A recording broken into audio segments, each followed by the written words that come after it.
somebody shared a story on here about security, and for some reason it reminded me of a really weird occurrence that took place when I was in college.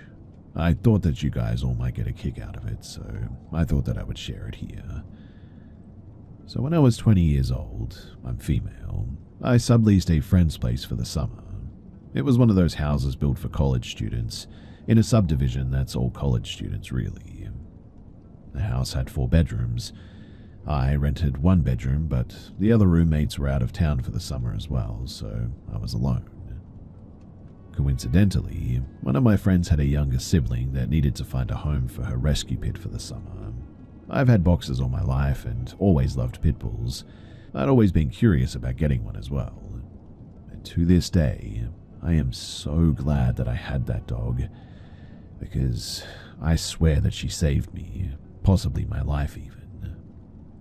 Now, I'm obsessive about 2 things because of who I am as a person: cleaning and locking the doors and setting the alarms when I leave or I'm alone, which meant that I was locking and setting the alarm a lot that summer because I was alone. The first night that I had the pit bull, her name was June by the way, I was a little bit nervous if I'm being honest. I didn't know until my friend dropped the dog off, but my friend's siblings had just rescued this pit, like less than a month ago. Clearly I should have asked more questions, but anyway, I was nervous because this dog was a bit apprehensive about me and fresh out of the shelter or rescue, wherever my friend's siblings found her. This was clear by the way that she interacted with me and the home surroundings and all that. It was clear that June had been abused. This dog unfortunately had scars all over her body, and by the looks of it, had recently, semi-recently even, given birth. Also worth noting too is that June was hulked out. This dog was absolutely jacked. Now, I'd rehabbed a dog before, so I felt like I was up to the challenge. After all, I had the entire summer and it was just June and I. Note too that this house had those sort of magnetic fob locks, a door at the front of the house which faced the rest of the houses in the neighborhood. There was also a door at the back of the house which faced a sort of alley where I parked my car. I locked any door any time that I used it, as well as the door to the bedroom whenever I went to sleep. I had June in the bedroom with me. There was an alarm on the house, but the girls that actually lived there, remember I was subleasing, never really set it up and just didn't have the desire to do so either, which meant that I was relying on the locks. So, night 1. I get into bed, direct June to get comfy, plush bed that I'd put together for her, laid her toys in it, super soft blankets, the works. And I guess that June decided no, because the next thing that I knew was that she was in the bed with me, facing me with her head and all those teeth, a few inches from mine even. I barely slept because I was a bit scared that I'd accidentally roll onto her foot or something, scare her and end up with my face eaten off. Yes, I know it's silly, but this is what's going through my mind as I laid awake, staring at this massive, absolutely unit of a dog. The second night, it was the same thing, except I fell asleep that night. I woke up the next morning to June staring directly into my soul. I guess we're bonding.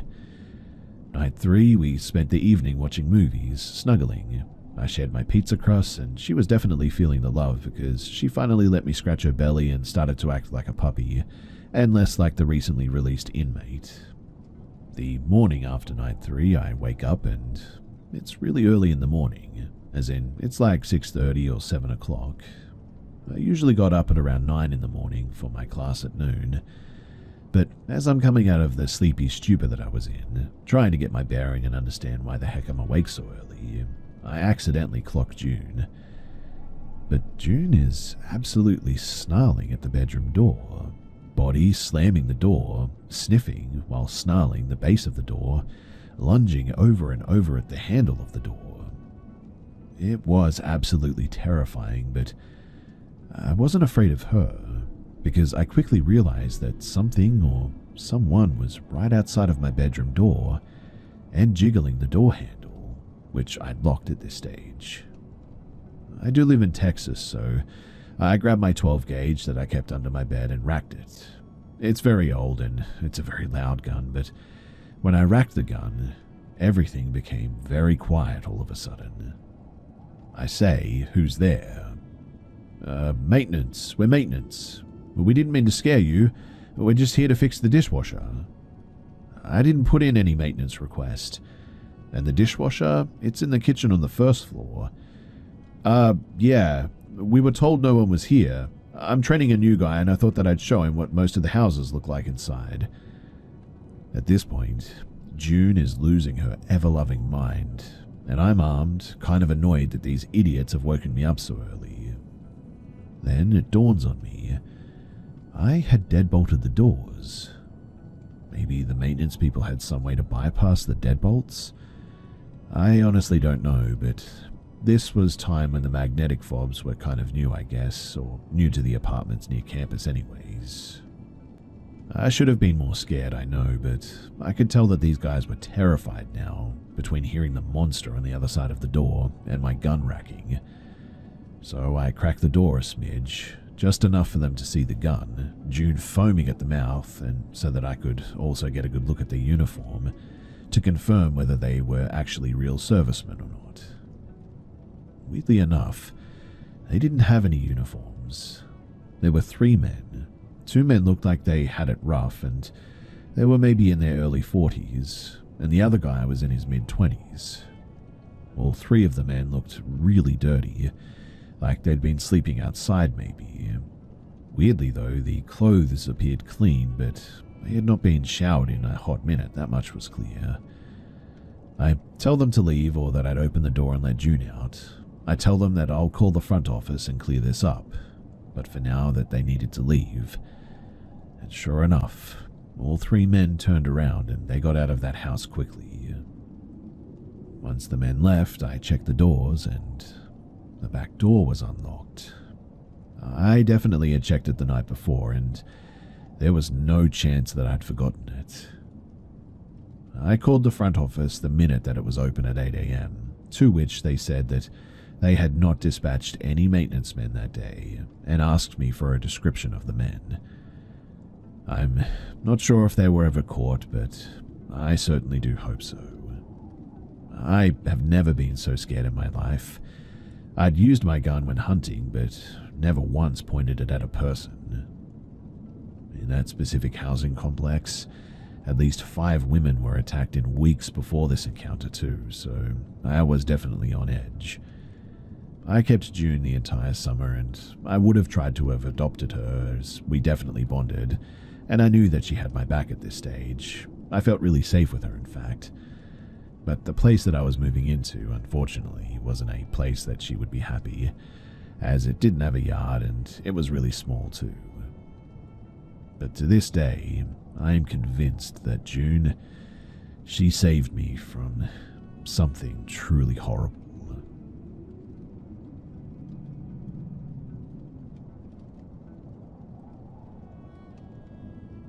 I grew up on a ranch or farm, which kind of means that I worked there too, if you know anything about family farms. Some background on that is that my family has the farm, the land that all comes with it, and because of how farms were settled back in the day, that would usually mean that when you buy the land that a house comes with it. My family uses these houses for providing housing for employees as one of the benefits, and since I'm in my early 20s and was still working there at the time, I moved into one of the older houses to be on my own. When I say older as well, I mean an older house. The kind that's made of concrete bricks and has been on that land long enough that no one can tell you who originally lived there. It was there when my grandma was young, in fact, and would work for the people who owned it at the time, milking cows and bottle-raising heifers. I have asked her if anyone had passed there, and she said that she had never heard of anything like that happening. However, the house has been in my family long enough that multiple cousins and uncles or relatives have lived there, and more than one of them have claimed it's haunted, although that had never been mentioned to me prior to living there. Anyway, I'm really not sure what to make of this story that I'm about to tell, but I would like others' thoughts and opinions on it. So I moved in, and for a while everything was good and well, really. I had my dog with me and was enjoying being on my own for a good while when, eventually, one night a loud, thump came from the basement. When I say loud bump, though, it kind of sounded more like the whoosh of a fire being put out really quickly, but also heavier than that. Like a little bit deeper, and as if a whooshing noise had weight to it almost. Like whatever had made the noise was really heavy. It was loud enough, though, that the house vibrated a little bit, and it made my dog wake up from their nap and cock their head trying to figure out what that was, and also had me sit up from the couch and look at the vents because they all led to the basement. Since the noise came up easily through those vents, I was worried that there may be something wrong with my heater or whatever, so I got up and went to the basement to make sure that nothing was wrong with it. I couldn't see anything wrong, making it itself immediately apparent, so I just figured that it was the quirk of an old house. But this noise began to happen on a regular basis, and every time that I went to look if something had fallen or the heater shut off or something like that, I could just never find anything wrong. Eventually, I just began to ignore it, and I got used to it. My buddy came over a few times, and the first time that they heard the noise late at night, it made him jump in his chair and get wide-eyed, asking me what the heck that was. I just replied with, I don't know. It started happening a while ago, and I cannot figure out what it was or how to make it stop, and nothing's wrong downstairs, so I just ignore it. He made a joke about my house being haunted, and we laughed about it. The noise continued, but I thought really nothing of it because it wasn't really affecting me or anything. However, eventually I began seeing, shadows darting past the doorway into my kitchen out of the corner of my eye at night while I was on my couch watching TV. They were quick too, but honestly it looked like they were shadows just trying to almost stay out of my line of vision, and in the kitchen and the bathroom and my entryway where I had all the lights shut off, so the only light in the house would be the TV at the time. They were always low to the ground, and at first, if I caught a motion out of the corner of my eye, I would snap my head in that direction to see if some mice or something like that had gotten into my house, but I never got a good look, direct look anyway, at anything, and there weren't ever any mouse droppings left anywhere or anything. I wasn't seeing them super often anyway, but it was frequent enough to where I got used to this too, and I wouldn't get freaked out or whip my head in that direction trying to see anything. I just figured that maybe with how dark it got in my house that my mind wanted to play tricks out of the corner of my vision, I guess. I don't know, but throughout all of this, some other small things began to happen that would give me a flicker of a pause. But again, I never really put too much thought into them because I was either too tired from farm life or about to be late to farm life. But small things like waking up to my door being opened a little bit when I could have sworn that I left it closed the night before. This happened more than once too, a few times in fact, and got to the point where I made a point of making sure that I closed my door all the way, but in the morning I'd either second guess myself or I would forget to check, but the times that it did happen and I noticed, I remember that I had closed that door. But I'm a guy, so finer details do slip past my mind here or there, especially when I'm focused on tasks for the day. Anyway, I'm not too sure how to start this next portion of what happened, but I remember at some point that the energy in my house became just unpleasant, I guess is the best way to express it. The noise from the basement got louder, and I would be a little bit on edge when moving through my house with the lights off, even though I'm not really afraid of the dark or anything. In fact, I prefer it to having a whole bunch of lights on. But one night, I had gone to bed in my room where it was pitch black. I had some trouble falling asleep, although that wasn't particularly out of the ordinary. I mean, I've always had trouble with sleeping, really. However, I have never had sleep paralysis before this night, and never again since then. I was woken up by the noise of something in the night from the vent that was right next to my bed, but it was loud. I opened my eyes, but I couldn't move. I was on my back with my head slightly turned to the left, so I couldn't really see about 2/3 of my room. The door was slightly open, and a little bit of light from the living room was coming in. For some reason too, before I even woke up really, my heart was absolutely pounding, like so hard that I could hear and feel the blood being pushed through my head. I was in a panic right away, but I couldn't really do anything. I felt suddenly like something terrible was there, in the small room with me. I was freaking out and trying to get any part of my body to move that I could, and eventually I started to get my forearm to lift up, bending my arm at the elbow. It moved extremely slowly from the bed though, but that's all that I was working on. I couldn't even close or open my hand at the time. Once my arm reached about 90 degrees though, it was like breaking through a wall almost, and I was in full control again. I shot straight up, looking around and breathing heavy, and I saw nothing in my room, and my heart rate started to slow again. It was almost like having a panic attack that also took away my ability to use my own body, but in my sleep almost. I got up and I went out into the living room and turned on the TV and tried to sleep on the couch for that night, but I didn't get much rest. I was too freaked out. Since then, I have moved out of that house, and really nothing like that has ever happened since then. So I'm just not really sure what happened. After this, I asked my grandma about the history of the house as far as spirits or people passing there, and she said that she never heard of anyone passing there, but that a lot of people that lived in that house had claimed that it was haunted. If you've got any ideas on what was going on or similar experiences to this, then I would genuinely love to hear them.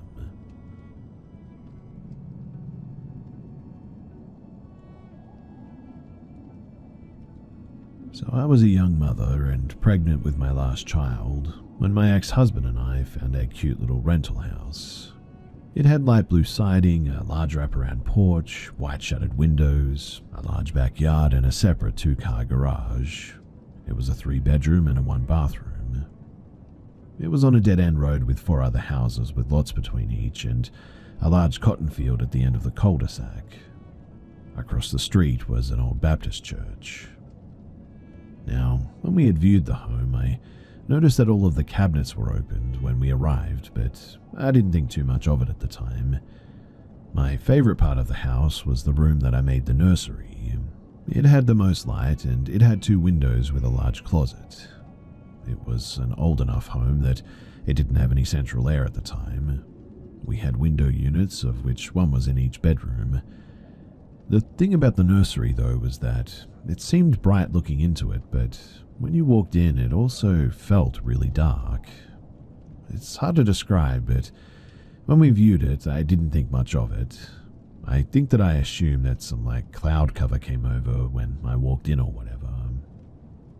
Many events occurred in our home, too many to talk about in one story like this, but we lived there for 3 years, and I'll focus on the one major event and a couple of others that triggered the decision to finally move, one of which nearly killed my entire family. The nursery had been the focus of most of the activity. However, we experienced activity in all parts of the house. The nursery eventually was shut and locked in the end. It became effectively the graveyard for all of the toys that the batteries had been removed from, but the toys would still go off on their own sometimes. Now, one night, my ex-husband and I were in our bedroom getting ready for bed. Our children were asleep in the room that they shared on the other side of the house. Our room was next to the nursery with the living room, kitchen, and the bathroom between us. My mother was in the living room playing on the computer at the time. My husband reached up to turn off the bedroom light at the fan rather than the light switch in order to leave the fan going on. He was on his knees on the bed and he reached up and we heard a loud growl and a snarl from the foot of the bed. It sounded like it was snapping at his foot hanging off the bed. He jerked his foot up and we both looked, but there was nothing there. Our dog was asleep at my mother's feet at the time in the living room as well. I suddenly felt like someone was holding a lighter to the back of my leg, and I couldn't get my bottoms off fast enough, and on the back of my leg there were like 3 long, angry red marks that began to blister in front of our eyes. I went to the doctor later thinking maybe shingles, but no. He said that it was a burn, but we couldn't figure out how that was even caused. He prescribed silver sulfidine in the end. My mother ended up moving out because of the activity. My ex-husband, he was a musician at the time, but one night he was gone on the road and I woke up to my mother crawling in bed with me, terrified. I had never seen my mother scared like that or ever again since then, but she whispered urgently, trying to wake me. I woke confused. "What's wrong, Mum?" "The children, they're crying in the nursery," she whispered shakily. I got up groggy and confused. The nursery had been closed off for some time. The kids wouldn't have been sleeping in there. "What?" I said as I made my way to go out of the bedroom. My mother grabbed my arm, pulling me down to her. "No," she said. "Our babies are in our beds and I checked." I stood there staring at her, perplexed. But then I heard it too. I could hear children crying. I slowly made my way down the hall to the closed nursery as the sound got louder. The dog was going nuts in the backyard too. I reached up and turned the doorknob and took a deep breath. I quickly swung the door open and the sound stopped. But the room was ice cold.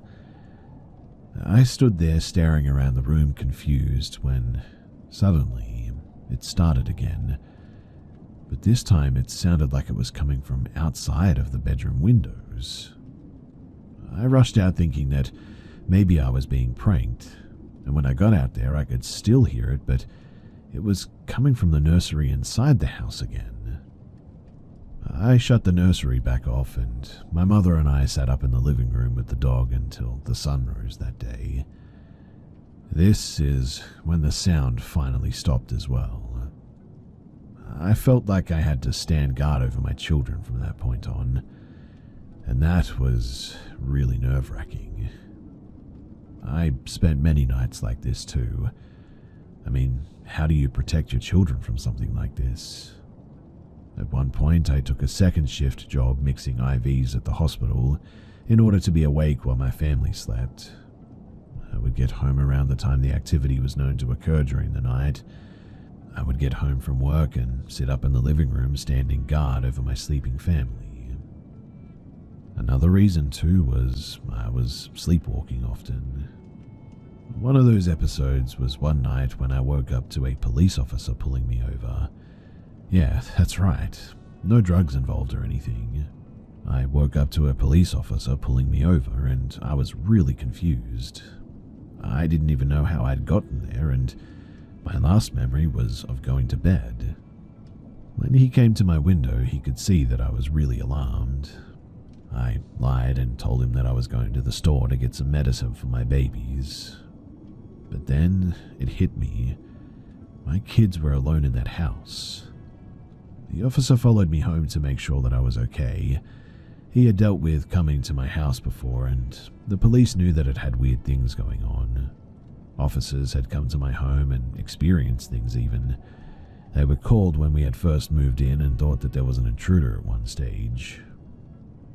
I woke up another night with my ex-husband yelling at me. We were in the middle of the kitchen and I was mad that he had woke me, and we argued for a minute because he had said that I had woke up the kids staring out of their bedroom window, telling them to get out and to get out of the house. I argued that I hadn't done any such thing. I kept demanding to know why he had woken me up when I saw my children standing there looking terrified. That's when I realized that when he woke me, I wasn't in bed.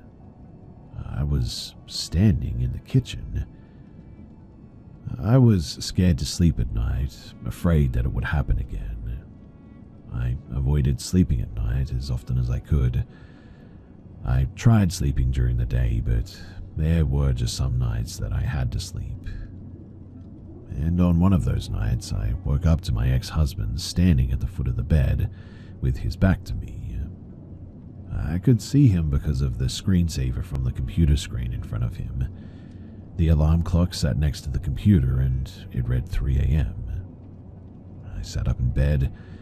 I called out to him, but he never turned around. Suddenly, though, I felt like I was falling down really fast. My stomach was flipping and the room was ice cold. I looked to his side of the bed and it was empty. I looked back and he was now gone. Then the covers started to be pulled down off of me. I grabbed them, trying to hold on to them. Then the banging started on the walls and I instantly froze. Then the blinds started flipping open and shutting in time with it. Then the window AC started beeping from low, medium to high in time with it. And then there was this god-awful smell. I couldn't move, I was frozen in terror. The covers were violently jerked out of my hands off of the bed. I finally took in air and I started screaming. I was a grown woman, but I was screaming for my mother at that stage. I got the courage to reach for the doorknob and I turned it, and my ex-husband was opening it. He had been violently ill in the bathroom and he could hear the banging in the window unit, but it stopped when he opened the door. That next morning, I woke up with the worst headache. I woke my ex-husband asking him to get my migraine medicine for me from the bathroom. He got up and took 2 steps and just collapsed. I got up and came around the bed and he was lying on the floor. He looked up at me and said, "Get the kids out, something is wrong." My body felt so heavy. I moved very slowly towards the kids' room. I found my 5-year-old son in the kitchen face down, and that's when I passed out. I woke to my ex-husband telling me to get up and to get our son out. He was going for our daughter, apparently. I got my son awake and got him outside into the front yard. He laid down and I went back in. My ex-husband had passed out outside of the kids' room and I could barely move at this stage.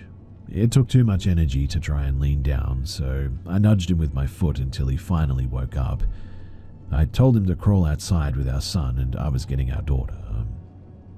Now, this part is hard for me to remember, but I found her tiny little body cold and blue.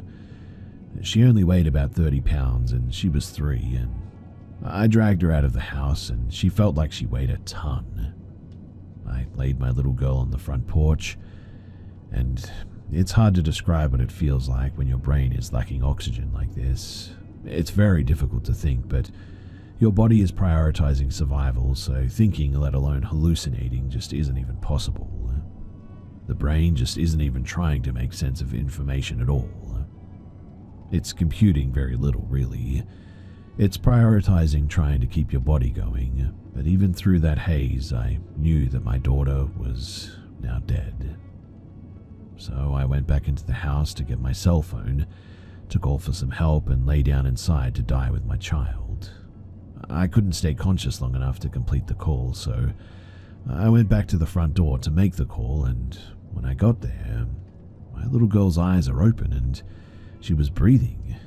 She had a vacant stare, but she was alive. So I came outside and I made the call, and that's when I passed out next to my daughter. I woke to emergency responders there. A fireman came out of my home wearing a mask with a tank on his back. He showed another firefighter a device. The firefighter could hardly believe what he was seeing. Lethal levels of carbon monoxide is 30 per square foot. It was over 500 in my own home. We were quickly rushed to the hospital, and the levels immediately dropped after we left the property, even before they started trying to air it out. My middle child said that he had been woken by a child who told him to get up and go out and to go to the kitchen to turn off the burner, because it was on but not lit.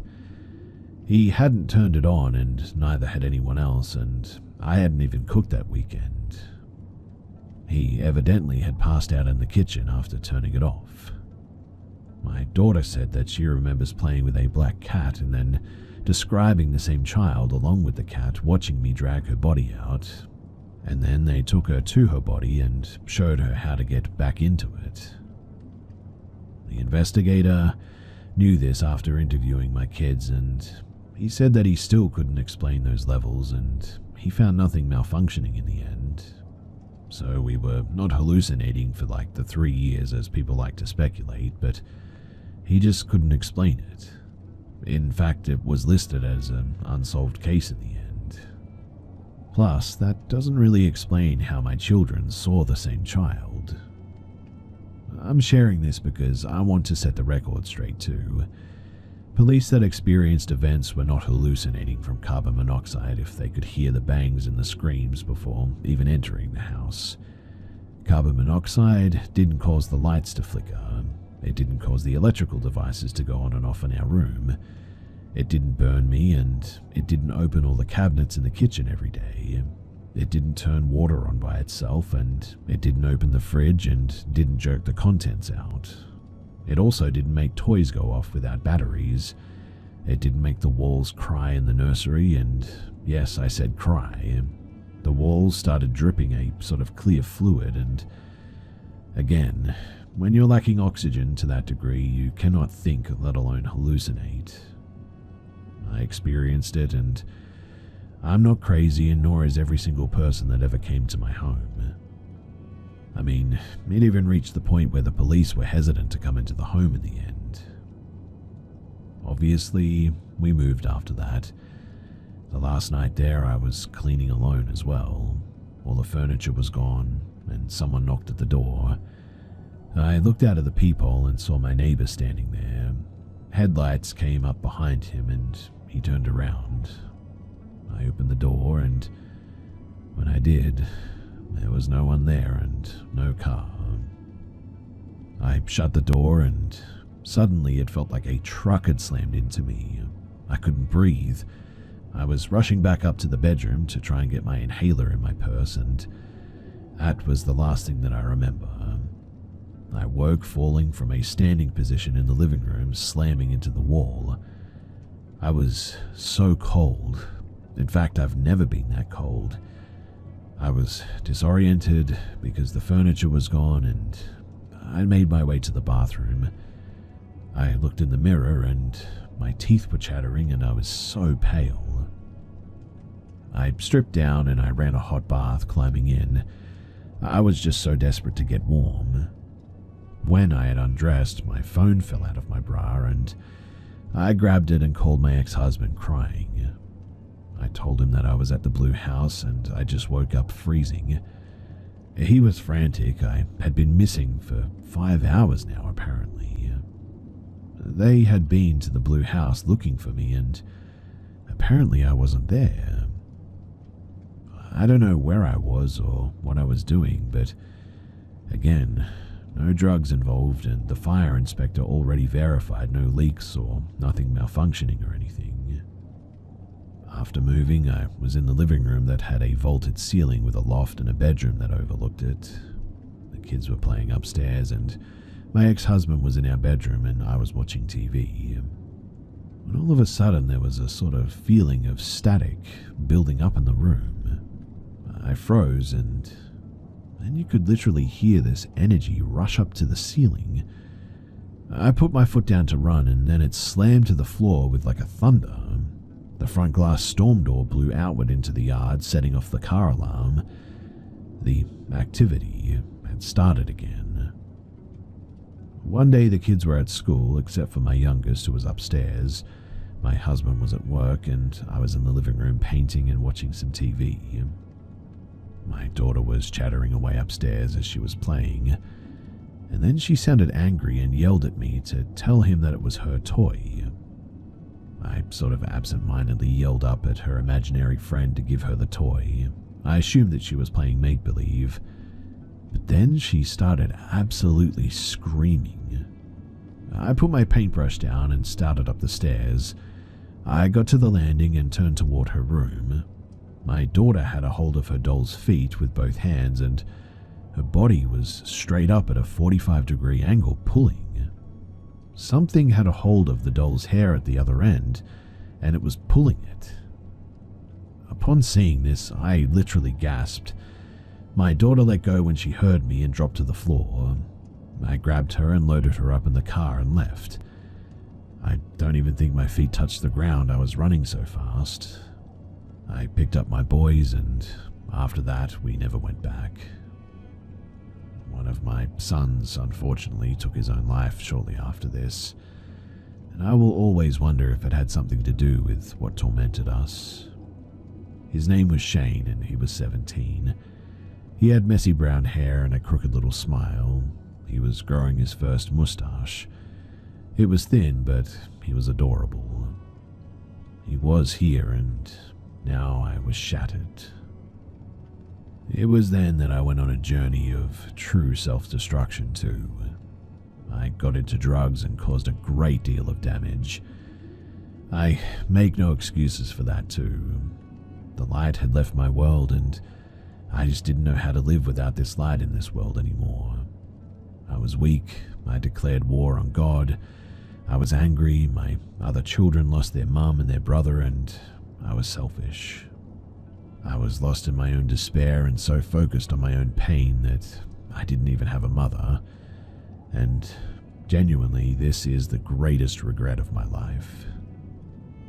I tell you all of this though because after my show aired on the Travel Channel, people were unkind about it. Some people made fun of me because at this point I was on drugs, and it's obvious when you see me. I'm very thin, and they assumed that I had been on drugs while in the house and it was all drug-induced, but I can assure you that it wasn't. I was a nurse first, and I then went into pharmacy work. I was the director of a nationwide pharmacy when my son died. The drugs didn't start until after his death. I often see people trying to dismiss people's experiences as carbon monoxide poisoning. Really, people need to stop doing that. My story is honestly where people seem to get this idea from too. Carbon monoxide didn't follow us to all those homes. It didn't cause everyone who came there to hallucinate from outside of the home, and it certainly didn't blow out that glass door either. As I said too, when you lack oxygen like that, it isn't going to go unnoticed. You're going to know that something is wrong, and you aren't going to have a leak in the home and be hallucinating for years without even knowing that there's a leak. You can tell something is wrong pretty quickly, and you just cannot think. You can barely move, in fact. Carbon monoxide bonds to oxygen, displacing hemoglobin and starving the tissue of oxygen, and you can feel it. Your body even struggles to move. I see a lot of people discrediting other people's experiences. The fact of the matter is, though, is that if you weren't there, then you just don't know. You cannot disprove it unless you were there too, and I cannot tell you how isolating it is for people to do this to you. You're looking for answers, genuine ones, and even some genuine help, and people just try to make you feel crazy or stupid. I wish people would quit using the events that occurred in my home to discredit others. You are wrong, and you really just do not know what you're talking about.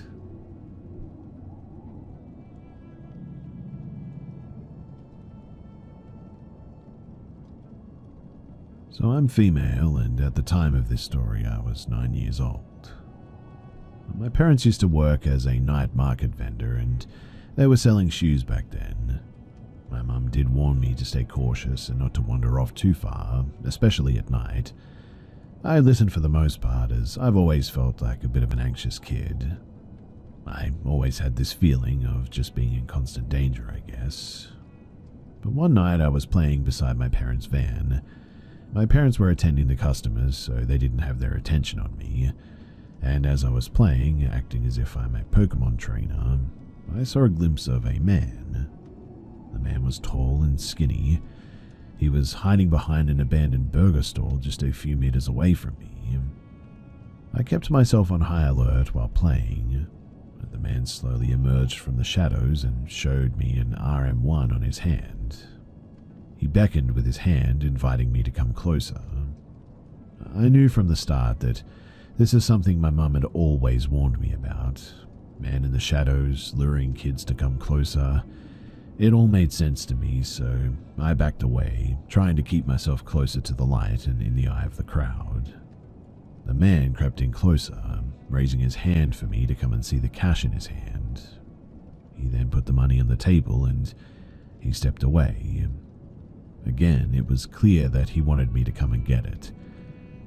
From then on, I already felt super unsafe, so I turned around and played quite literally in front of my parents' vendor. I picked up a hammer and gently swished it around, thinking that the man would think that I was dangerous. I thought that I was safe, but the man was persistent. He blended in with the crowd, now with a much bigger wad of cash in his hand. He stood far away, a strategic spot where he would run away without being seen, I supposed. That's when I had had enough and I was 100% creeped out. I ran to my mum and I told her that I didn't feel well. She asked me to stay in our van if that was the case, so I got in.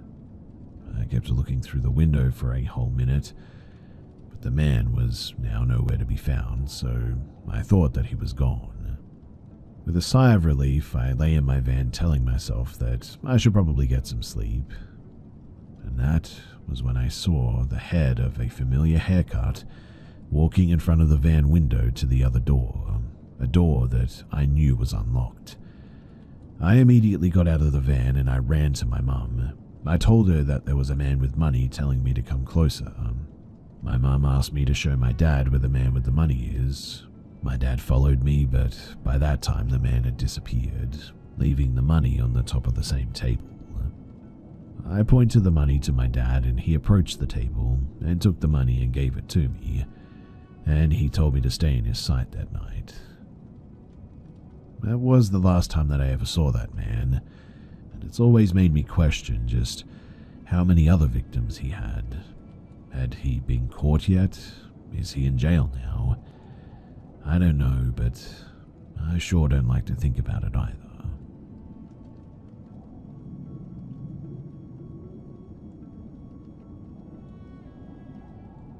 This happened to me in middle school.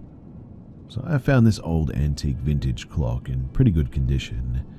It was a wooden clock and it was pretty small, but it would chime 3 times to signal the new start of every hour.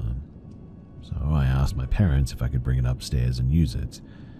They agreed, and I also asked who did it belong to because it looked really nice and not my parents' style of furniture by any means. They told me that they didn't know and that I could use it, basically just brushing me off.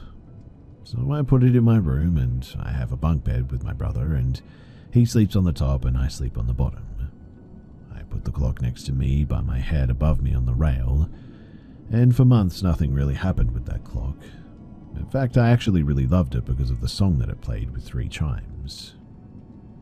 But one night I had a terrible nightmare. I was sleeping and suddenly I felt this pressure on me. I realized quickly that this was sleep paralysis, a dream, but I felt really bad energy, and it was coming from my room door, which was fully closed, and I watched this door slowly open. At this point, I'm screaming for my dad because my parents' room was right next to mine, and I knew that he would be up because he gets up early to go to the gym.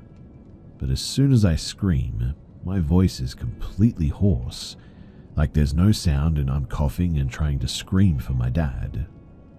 I wake up because my dad woke me up.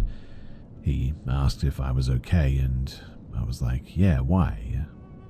Because I was still out of it from my dream and all that, and he was like, okay, I'm just making sure. I remember watching him leave my room and I fall asleep pretty much instantly.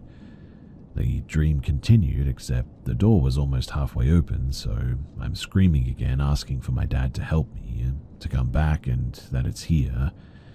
I'm freaking out because this pressure is back on me and I'm seeing the door almost fully open now and I'm shaking. Now, for me, when I have sleep paralysis dreams, what works is when I start moving my head too much and I wake up, so I'm doing exactly that. Then I hear it right next to me. My clock starts chiming, but over the chiming sound, I hear this little girl's voice mocking me, saying "Daddy" every time that it chimed in a sort of mocking way. It's whispering, and again it was so close, and when I woke up, I was on my side facing the wall, and I felt that evil presence on the other side of my bed.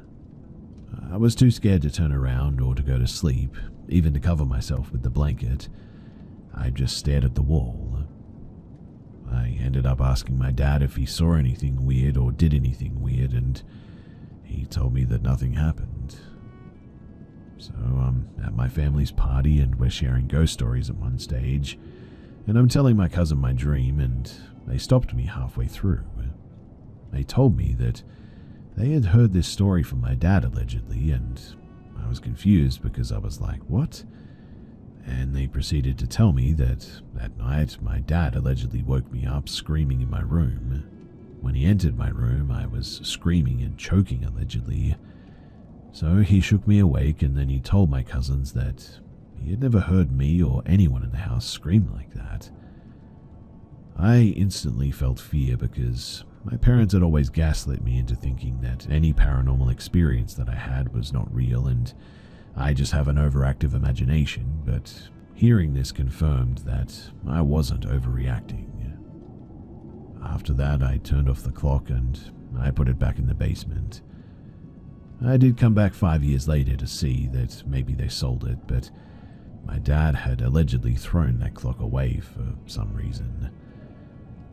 I really hated that house after I moved out.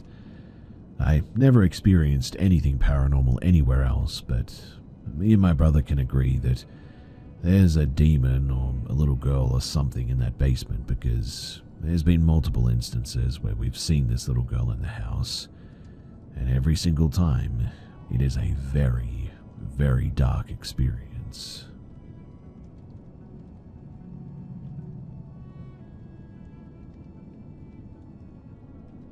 I live in a pretty average apartment complex, nothing fancy, 3 floors and kind of quiet. I've been here a little over a year now though, and most people keep to themselves really. Say hi in the hall, take out the trash, really that's about it. But a few weeks ago, this new guy moved into the unit across from mine, early 30s maybe, thin buzz cut, always wearing the same grey hoodie, even when it's hot out. Didn't really think too much of him at first. I mean, people come and go here all the time. He leaves his door open sometimes though. Not like open, but sort of cracked open. Just enough to see the light on the inside. Never any noise, no TV, no talking. I've never seen anyone go out or in except for him. One time though, I was taking the trash out at around 1 a.m, and he was just sort of standing in the hallway, not doing anything. No phone, and just standing by his door, staring at the floor like he was waiting for something. I ended up saying hey, and he didn't even flinch, just kept standing there like I wasn't even there. I walked past him, and honestly, I felt my skin crawl, like when you know that somebody is watching you. Fast forward to last night though, I woke up at around 3 a.m. because I heard this sort of soft knocking noise. Not loud, just a few taps spaced out. I thought it was my door, but when I looked through the peephole, nobody was there. I stood there for a second, and right as I started to turn away, I heard it again. This time it sounded like it was coming from inside the hallway, just slow, spaced out knocks, like somebody testing how quiet they could be. I opened the door and looked out. Nothing. But his door was open again, a little wider than usual in fact. I couldn't see anything inside, just darkness though. I didn't get any closer. I closed my door, locking everything, sat in my living room with the lights on like an idiot for an hour before going back to bed. He didn't leave his apartment at all today, and I know this because I stayed home from work just to see it. No movement, no sound, just the door, shut tight now.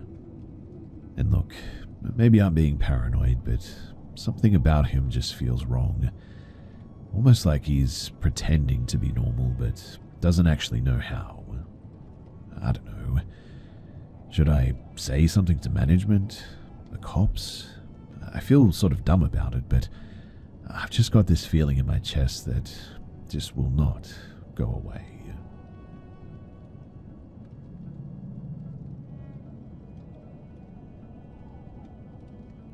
So me and my younger brother were visiting my mum for this most recent Memorial Day. Her home is 2 stories in a nice suburban area. She lives with her boyfriend and his daughter and son, plus my baby brother. I have 2 brothers. Everyone's bedroom is on the 2nd floor, except for my stepsister's. For this trip, my brother had an air mattress in my baby brother's room, and I slept downstairs on a couch in the living room, as we have done many times before. The weekend was super fun too, relaxed, and every night I slept peacefully and comfortably. Well, all except for the last one. It was around 1 in. My mother had finished showing me the first 2 episodes of Yellow Jackets, which she is obsessed with, and that's factor 1.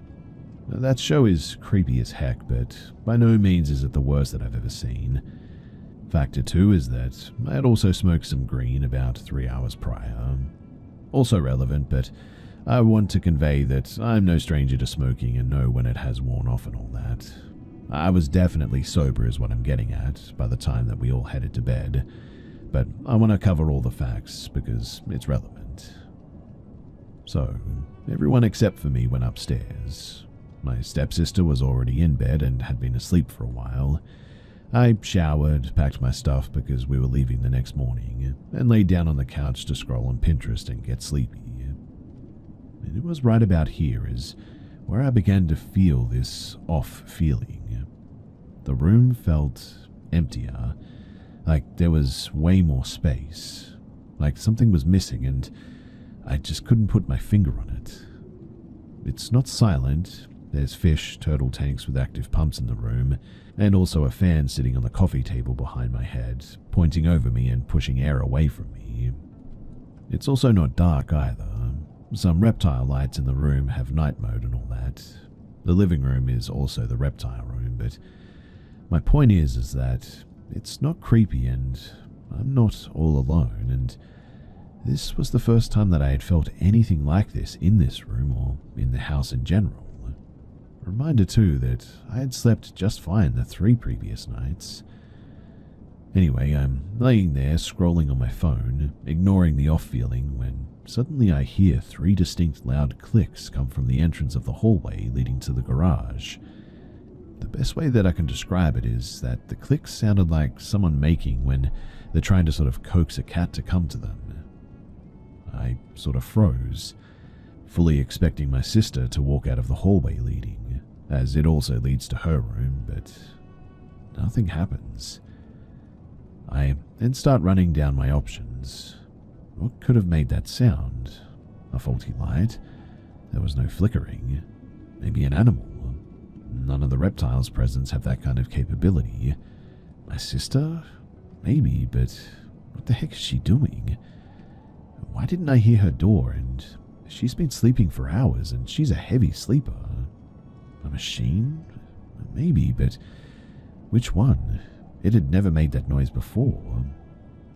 I want to stress that it sounded like a person clicking their tongue though, not gears or electricity or anything, or even anything dropping because I looked. Context though on myself in this house is that I do believe in the paranormal, or more so spiritual stuff. It's cheesy, I know, to say that I ran through all the options first before saying something is paranormal, but I really did this. I'm a huge skeptic though because I want to find real proof. That is, until it actually happens to me. I now have 2 encounters that I can't explain and were terrifying and definitely not fun in the moment. But this house is new for my mum, about 6 months that she's lived here. She's spiritual too, and so far she says that she's felt like if there was any energy in the house that there was one, but she hadn't felt it in a while. I bring this up to just add relevant information to this whole thing, but After I run out of explanations for the clicks, I start to remember my mum's account of the energy that she sensed before. To me, the bill fits. The weird noise and the oppressive off feeling.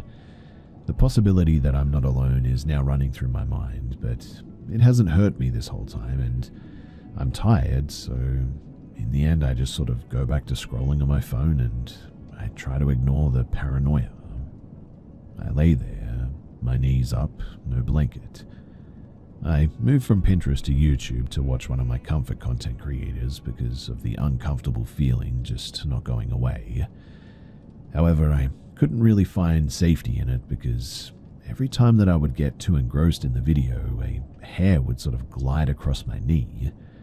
I would reach for it and brush it away. It'd stop and then start up again. I get agitated and I look for this hair, but no matter how much I search, I just cannot find it. This goes on for 3, maybe, rounds of me feeling this hair tickle, brushing it away, and it stops and then it starts up again. All the while, the off feeling stays consistent, not getting worse, but definitely not lessening either. Just staying still, making the room feel sort of stuffy. I finally get ticked off with the hair and I go for my blanket. I grab it and start to pull it over me, and there's this weird, vivid moment of me noticing that a portion of my blanket is draped over the couch arm, hanging out of sight. And I'm suddenly scared to pull it because I'm terrified that it's about to go taunt, like something has snagged it. Thankfully, that doesn't happen, and I pull it over and onto myself, getting comfortable again. Finally, I start feeling secure. I'm engrossed in my video and start to get sleepy. I've pretty much calmed down and the off feeling goes to the back of my mind. It's not gone by any means, but it just seems to have lost interest, I guess. So I thought, at least. Next to the couch is a 2-level coffee table, and on the lower level is some newspapers, laying secure on some toys. My brother had been playing with it earlier that day, and I'm just sort of laying there watching the video when suddenly a sheet of newspaper moves from the coffee table and drags across the floor toward me quickly. It only moves a couple of inches, but it's loud, it's sudden, and I have no idea what caused it. And I certainly don't stick around to ask any questions either. I'm on my feet, phone in my hand because it was already there, scrambling over the couch and to the stairs, which I just fly up because I'm so out of my mind scared. The next thing that I know is that I'm in my mum's room standing over her telling her what just happened. She is very sleepy, understandably, and just offers for me to sleep with her that night. Her boyfriend is at work. I crawl into bed without much option because I was not about to go back downstairs. Honestly, I am in shock really, laying there watching Seinfeld playing quietly on her TV. She doesn't start taking me seriously though until she sees that I'm still not calm after 10 minutes. We talk through it, and she just says that it was Yellow Jackets and the weed. Listen, I would take that explanation for everything else, except for that newspaper. I mean, it was dragged toward me, against the airflow of the fan behind me. It was loud and the movement was violent. I really don't know how else to explain it, but it was not normal, that much was clear. 1 minute the room was silent, and then just all hell broke loose. Furthermore, the torment, it didn't even stop after I went to sleep with my mum. That off feeling just came back, and every time that she would fall asleep, more stuff would happen too. The worst being me watching the TV, and out of the corner of my eye I see a white shirt in her closet move. I keep hearing my name being harshly whispered too when I'm on the verge of falling asleep, promptly waking me up and not letting me rest. And yes, look, I know that this bit sounds more like classic paranoia, but I want to convey that it was persistent throughout the whole night, and another person, my mother, they didn't make it stop either. I don't know, I just needed to share that. Whatever the case, it was scary and I kept getting this feeling like I was being punished by it, but for what? Who knows? I am certainly no saint, and I'd been fighting with my brother a lot this weekend. Whatever it was, paranoia or otherwise, it tormented me the entire night. Maybe it was the weed. Maybe it was Yellow Jackets. Everything that I experienced that night is not recorded. I mean, I have no proof, I know that. It sounds like paranoia as well, and who knows? Maybe it was. Well, everything except for that newspaper. That's what bothers me the most, because I just cannot explain that at all. I would like thoughts, though, some confirmation that I'm not alone. Maybe someone could tell me that it wasn't real, because there's a part of me that's scared that, well, whatever it was, has followed me home. Nothing more has happened since then, but I am on guard to it for sure, and it's really getting to me.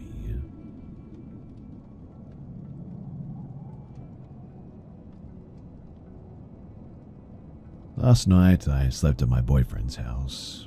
We don't typically sleep there, as his whole family lives there, but they were out of town for the week, so we figured that it would be nice to stay there for once. His house is a lot bigger than mine, too, and for some reason big houses have always creeped me out a bit. I was already kind of feeling weird, too, when we were in his bedroom watching TV, but I brushed it off as an, oh, I'm just not here that often sort of thing. We went to bed at around 1:30 in the morning, but it took me a while to fall asleep. A lot of nights I'm sleeping without feeling like I'm actually sleeping, if that makes sense, but I'll sort of wake up knowing that I slept, but it feels like I had just fallen asleep, I guess. Anyways, I was having a weird dream about my job, and it kind of woke me up. It was around 3:10 in the morning, and I opened my eyes to what looked like a person on the bed next to me, sitting on their knees. It was dark, but the best way that I could describe it is that it looked like they were wearing a raincoat or something, hands in pockets. I sort of closed my eyes and opened them again because I really wasn't sure what I was seeing. But it was there, and I completely lost it. I screamed, and it woke my boyfriend up, causing him to be screaming in panic as well. I know people might say that it was just sleep paralysis, and I was really hoping so too. I mean, I've heard things here saying that people can get it when they're sleeping in sort of unfamiliar places, but the thing is that I could move and I could scream instantly. You can't do that during sleep paralysis. I honestly don't know if I could move before I screamed and just didn't notice because I was kind of in shock, but this happened in the span of probably like 5 to 10 seconds. I was able to scream and reach for him after I started screaming, so that is where I'm just really confused by this. Obviously, I'm pretty freaked out by it too, and I am someone who loves horror movies. I don't get scared often, but this has left me, well, distraught, really. We left his house right after it happened, and I felt better being at home, but now every noise that I hear, I'm jumping out of my skin. My mum has had a lot of paranormal things happen to her in her life, and I've always felt like she's very sensitive to those things.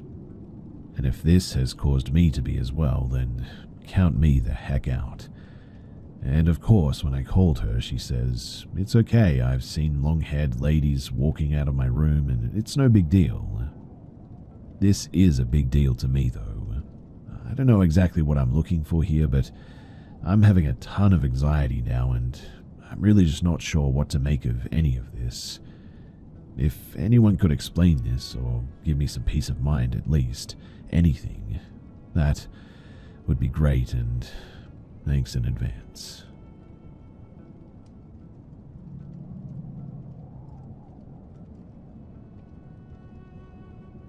Tonight I stayed over at my friend's apartment. She lives alone in the penthouse, the very last apartment at the top of the building. The walls are tall, made of old wood and plaster, and the place has this quiet, echoing stillness that always felt a bit off to me. And any case, we were sitting in the living room for hours, just talking about life and all that. The conversation eventually shifted towards religion. I'm a deep believer, and I started sharing my thoughts about Jesus, faith, and the reality of the spiritual world. As we got deeper into the topic, we started talking about demonic activity, how important it is to protect ourselves spiritually, sleep paralysis, etc. At this point, it was past midnight. Now, in her living room, there's a sort of tall library shelf filled with books. We were sitting on the sofa about 2 meters away from it when I started feeling this strange sensation, like the atmosphere in the room changed suddenly. It got heavier, and that was when it happened. Out of nowhere, a book off the top shelf just fell, slammed onto the floor. It was loud, and both of us jumped, and the timing was chilling. It happened just as we were talking about demons, Jesus as our savior, and sleep paralysis. She turned pale and stared at the book. I tried to stay calm and told her, "See, that's exactly what happens when you call them by name. They don't like it and they try to scare you." But inside, I was scared too. I didn't want to show it though. I did not want the demonic presence in the room to feel my fear and feed off of it. I left the book on the floor, acted like nothing happened, and kept the conversation going, trying not to feed the fear. But then, at 1:20 a.m., another book fell. This time it felt intentional, like something was responding.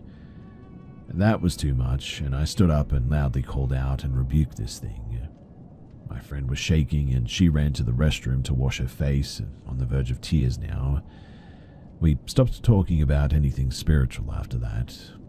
She begged me not to leave. She was terrified, and honestly, I don't feel great being there either, but I'm now stuck here in her apartment, sharing this on my phone, wondering if A, how do we deal with this, and will it stop, or should we pray? B, how can I calm her down and make her feel safe again? Or C, could this place actually be haunted? Has anyone else experienced something like this after talking about dark topics? Any advice would be much appreciated.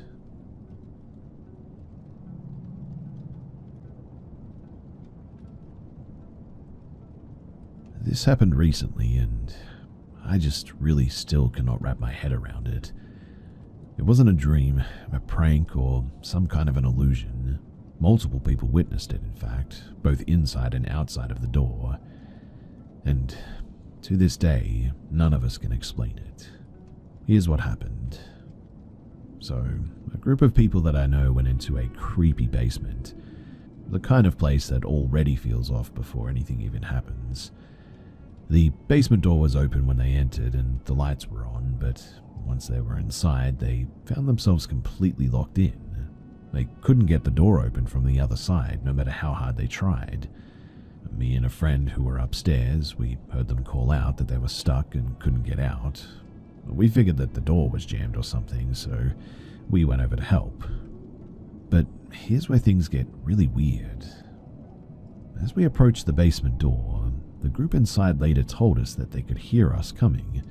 They were standing about a meter from the door, facing it, waiting for us to open it. I pushed on the door and it didn't budge at first, so I sort of shoulder-checked it to get it open. It made a loud thud, not a subtle sound, and my friend was right beside me the whole time. We opened the door slightly, maybe less than halfway, and what we saw behind that door made both of us stop cold. It was pitch black. No light at all.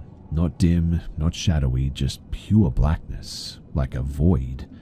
The kind of black that looks like it's swallowing everything behind it. We both saw it, and we both immediately felt like something was deeply wrong. There was this intense gut feeling like you're not supposed to be looking into something like that. Like we were staring into something that we weren't meant to see. We freaked out, and I'm not exaggerating. I mean, we literally ran away from that door. At the time, we honestly thought maybe they're trying to scare us and maybe this was some elaborate prank. But after we talked to them later, we realized that they weren't messing with us at all. And here's the part that really gets to me. The people inside said the lights were on the entire time. They were staring at the door as we opened it, but they said that they never saw it move, not even a little. No change in lighting, no shift, no opening, nothing. They did, however, hear us approaching and hear us running away after we saw what was behind that door. But we opened that door and saw nothing but blackness, where there should have been a fully lit room. The people inside were looking right at the door, but said that it never moved at all. They heard us and we heard them, but it's like our realities didn't match up. The door wasn't even locked in any normal way. In fact, it eventually just opened for them later on its own. We still talk about this sometimes, and it wasn't just creepy. It felt like we saw something that we weren't supposed to see, like a glitch or a thin spot in reality or something. If you've ever experienced something like this, where sound, sight, or physical space just don't line up, then I would genuinely love to hear it, because this one, it still haunts the heck out of me.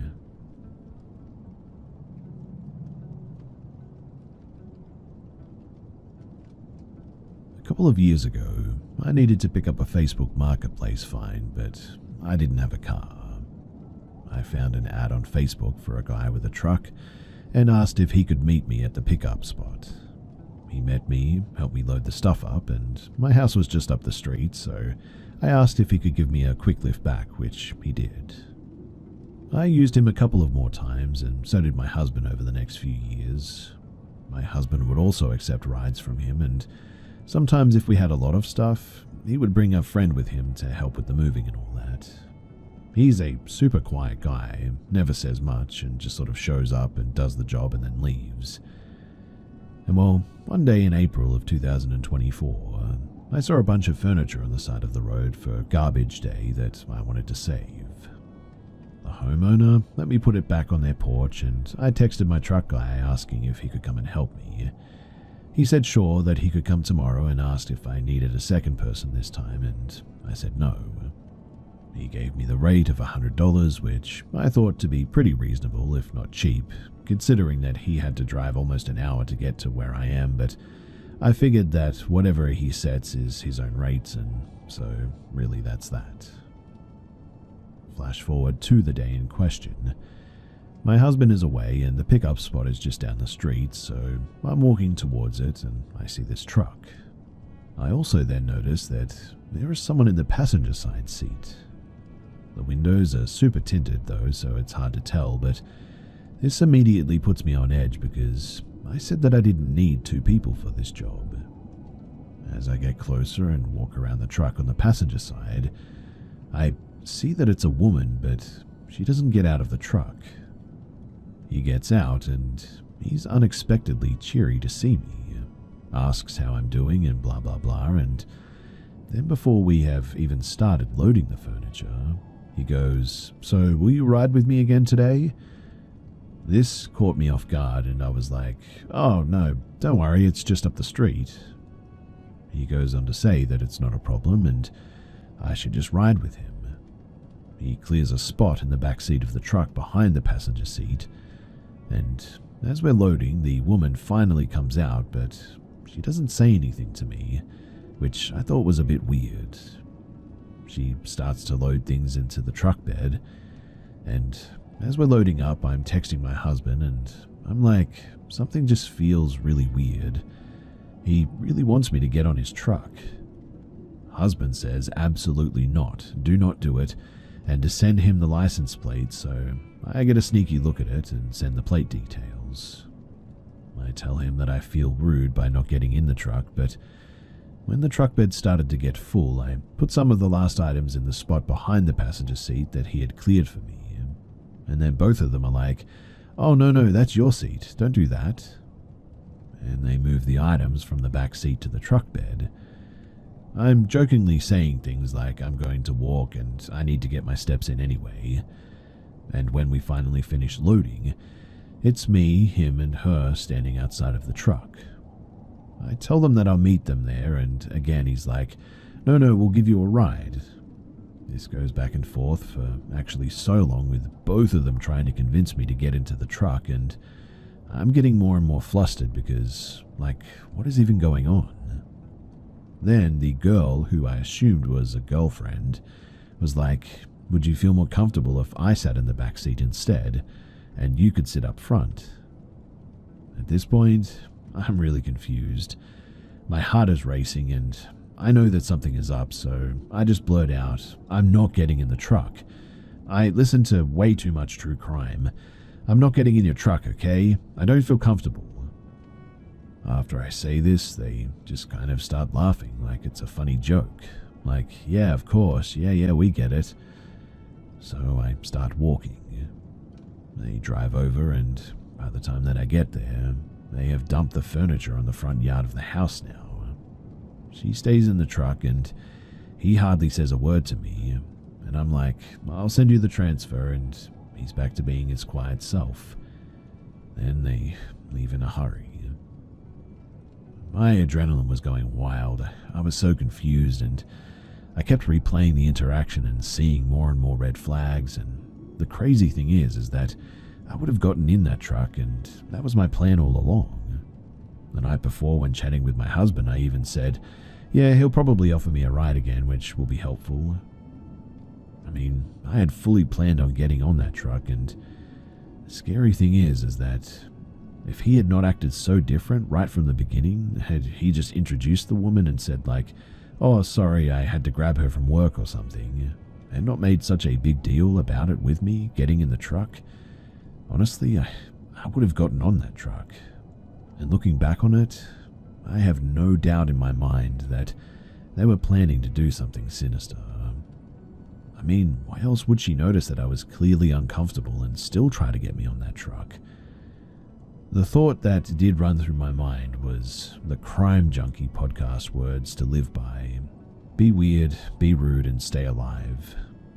And I do think that motto gave me the confidence to fully be like, hell no, and to stand my ground that day. So yeah, that's how I think that I was almost kidnapped.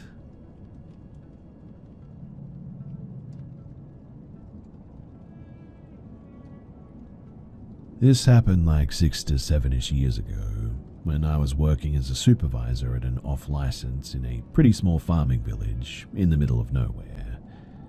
It's a little past 10 p.m, closing time. My co-worker B has finished up all of our jobs, packed everything that needed to be packed away, the alarm is set, we're outside, and my key is in the motor to bring the shutter down when, all of a sudden, we both jump at the sound of a loud car engine revving to life. A second later, as the shutter meets the pavement, the offending car comes barreling around the corner and pulls up abruptly about 15 feet away, conveniently pulling up to the blind spot of the store's prehistoric CCTV cameras, I might add. Now, I'm pretty dense about cars, so I couldn't tell you what make or model it was, but whatever it was nice. Maybe a Jeep or a Land Rover or something. The kind isn't really uncommon in the area. As I said, we're a farming village, but normally you can tell when they belong to a farmer because they're caked up in mud and dust and all that. This thing, though, was a new car level kind of shiny, pitch black with matching tinted windows. It's speculation because, as I mentioned, I don't know anything about cars, but I'm sure that the windows were tinted past legal levels.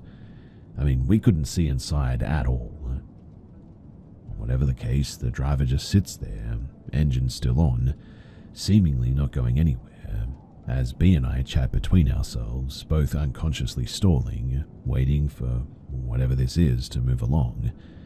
But we seem to be in a stalemate, because nobody moves for at least 5 minutes. Now, B's older than me, and I went to school with her kids, and I can tell mum mode is activated by the way that she's eyeing the car off and all that, and how she offers to drive me home that night too. She's parked further up the road, so we wouldn't have to pass the stranger's car to get to it. I lived with my parents at the other end of the road, about a 2 or 3 minute walk, but I would have had to have passed the strangers to get there for sure. Even though nerves are on edge. I'm not ready to assume the worst, and I don't want to put her out as she lives in a different direction totally, so I sort of decline. Yeah, I know I would die first in a horror movie, but whatever. I'm content to just cross the pavement on the other side to put a little bit of distance between us, and I could leg it if I needed to. But just as I approach the edge of the pavement to start crossing, some guy jumps out of the back seat on the side facing where I was about to cross to, leaving the door open.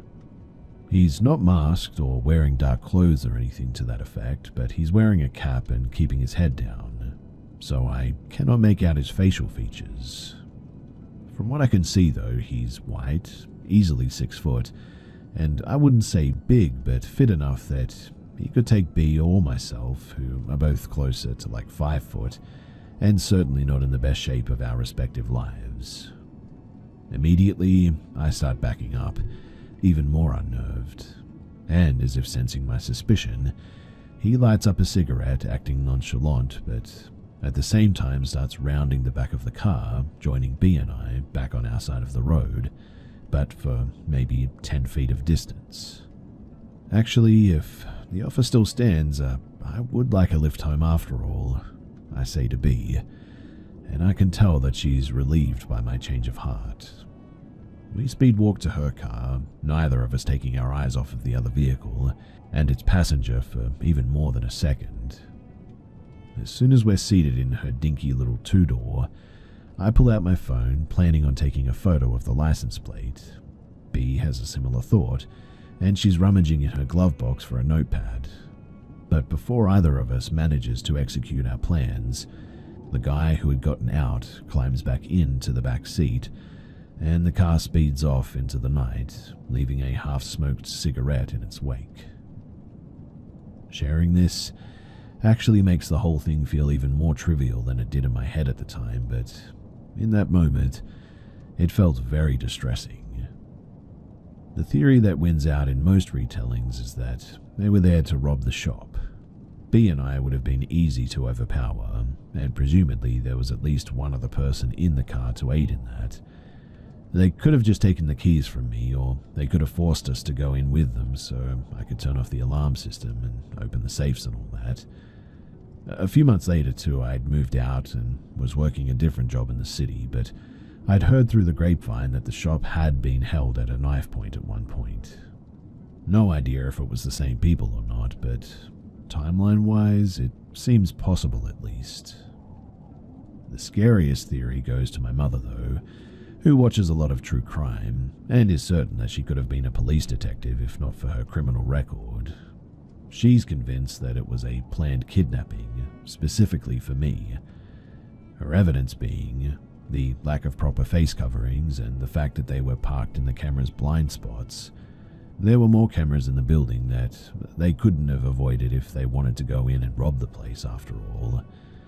The fact that they seemed to have waited for us to leave the building. If they wanted to rob us, it would have been a lot easier to ambush us as we unlocked the door to leave, rather than having us reopen everything. The car's back door being left open was another one, and it would have made it a lot easier for them to force me inside as I walked by it. And finally, I always take the same short route to and from work for convenience, so maybe they were scoping me out for some time. Why someone would have wanted to kidnap me specifically? Well, that's a mystery. But I must say that I can see the logic in her arguments, I guess. I was already working on my notice period, but she made my stepdad drive me to and from work for all my remaining opening and closing shifts. The theory that helps me sleep at night, though, is that it was all just a coincidence. I can't explain away all the things that seemed like red flags at the time, but I can 100% believe that the owner of a seemingly very nice car didn't want his mate smoking in it, so he pulled up and argued with the guy for a few minutes about the situation and eventually convinced him to get out to smoke his half of a cigarette. Maybe they legitimately wanted to come in and buy something and were talking out alternative options after pulling up and realizing that we were closed. Whatever the motive or intention, B and I were thoroughly spooked, and I still think about what might have happened if I'd walked home instead of taking B up on her offer.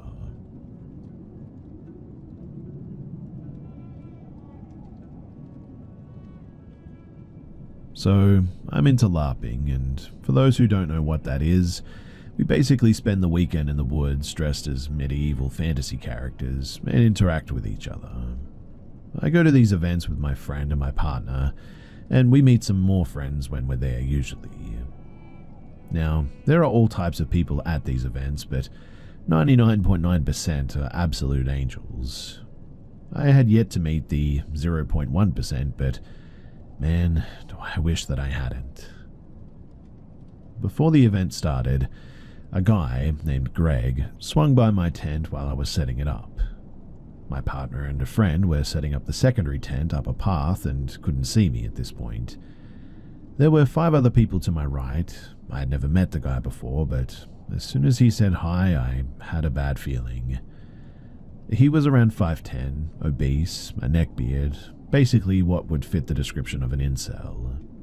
He approaches me and asks me if I'm here alone. I say no, that I'm here with some people, but don't mention my partner or friend directly. He asks if I'm a gamer, to which I say yes, and from then on, he starts rambling on Ark Survival, which is a game that I personally have like 3,000 plus hours on. He tells me blatantly wrong info though, misnames the dinos, tells me stuff that are impossible to do in the game, even with mods, etc. And every time that I correct him, I can see that he looks to be getting even more annoyed. I end the conversation saying that I have to go back to setting up the tent, and he leaves. Fast forward to around 10 to 11 PM, the event has started, which means that any mention of the real world, such as cars, TV, pop culture, etc., is forbidden by a rule called decorum. We're playing a campfire game with my friends and my partner, and the guy comes by to sit with us. He sits next to me. I move over. He scoots closer, I move over, and he scoots again. Eventually I get up and sit next to my friend, and as we play this game, he keeps referring to the real world and to the video game, so we tell him either to leave or to make an effort and speak properly, and he chooses to leave. Now, the next day I go up a trail for fake hunting or gathering resources. As I come back down towards the village, in the middle of the woods with no camps that I can hide in, he's there waiting for me on the trail. He then asks if I would like to go and get a coffee or something sometime, to which I answer, no thanks. As we go down the trail, I tell him that I have to collect plants for my potions, so if he could excuse me, I'll be going back to the village to leave my bow and collect my basket. I'm walking pretty fast. He follows me though, grabs my arm and tells me that I could come with you. You, me, alone in the woods looking for plants. That's like the perfect scenario. I freak out at that and walk very fast down the trail to the village. My neighbors see me and they look very concerned. They ask if I need help and I tell them, in an honesty way, which is a code to say take me seriously, this isn't part of the game, that this dude is being extra creepy and following me. They take their weapons, foam weapons, and tell him to get lost before they carve him a new one. I stay with them for a few minutes before chilling with my friends. Night eventually comes and we're having fun. Stuff is happening in terms of fighting and encounters. Then at around midnight, I decide to go to the bathroom. At that point, I haven't seen this guy since around 7 PM. As I come back from the bathroom in complete darkness, this guy jumps from a bush and pins me against a tree all of a sudden. He tells me that he's not proud of me, that I've been leading him on, that he doesn't understand why I would hold another guy's hand and hug 3 other guys but not him. I tell him that I hold my fiance's hand and I do hug my friends, but he's neither. I also tell him to stop this, in all honesty, to which he answers, but what if, in all honesty, I just want a little kiss, huh? Just a little kiss and then you can go. I yell no and try to hit him to get away. My friends, who were right on the other side of the bridge separating us, heard me scream. They took their weapons, called upon my neighbors, and around 10 people came careening down the bridge to help. The guy let me go and turned to my rescuers, saying that he was just interrogating me for information concerning the demons, our foes. My friends who have seen this guy being a jerk before tell him not to move, that they're going to get the owner of the LARP to deal with him. He tried to dissuade them, but my neighbors tell him to sit down or he'll be visiting Death's altar before he can move. I'm taken away by my fiancé, who is very worried and concerned about what had happened. The owner comes and I explain what happened, and he takes Greg outside the play to discuss. And from what I heard, he was kindly asked to not come back for any future events.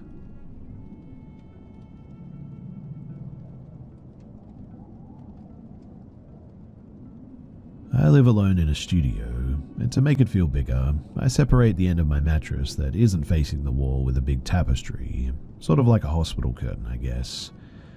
I was about to go to sleep and was laying down in my bed on my phone. I wasn't listening to any music or anything, and after like 20 minutes of lights out and laying down, I hear this panting right on the other side of my tapestry. It sounded like when a dog, sniffing really hard with its snout, is all up in a jar or whatever. I turned on my flashlight without getting up first to just see if maybe an animal or something got in. I even said get out twice and the panting continued. But after that, it almost seemed like they got more dragged out and breathy between pants. I also then started hearing shifting and almost like skittering over into my kitchen and bathroom area, also conveniently out of my sight. Eventually, I got up and turned on the lights, and it all just sort of stopped, except for occasional house settling or rustles now and then. And of course, nothing was there. Nothing was out of place. I couldn't see any pests around or anything. But I definitely slept with the lights on that night, to say the least.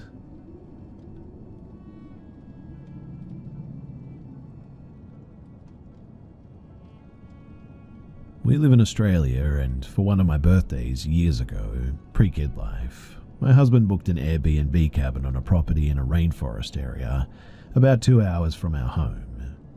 This was a property where the owners lived on a few acres and had 3 cabins in various spots, was bordering a national park. The rainforest is one of the oldest remaining in the world, and is on the World Heritage List. It was a modest little 1-bedroom cabin close to the main house, styled very vintage-like, no Wi-Fi or internet or even TV. We just enjoyed pottering around the rainforest and the beautiful creeks for the first day and night. It was nice and peaceful, but it did have a bit of an odd vibe to it, I'll give it that. Well, the second night was not so peaceful. That night I noticed it was eerily quiet, like dead, absolute quiet. Not a single insect or bird even making a noise. It was not natural for a wildlife area, and I sort of felt watched and on edge a little. But I didn't think too much of it, and we went to bed as usual. But later that night, I have this vivid dream that standing at the end of my bed was this ghastly thin old lady in a nightgown, grinning at me with this evil grin with wide eyes, and she claws up at me to grab me. I wake up horrified and instantly look over at my husband. He is already awake, and he appears, well, terrified for a lack of a better word. He asks if I'm okay and what's wrong. I say it's nothing. I keep staring at the end of the bed, and so does he.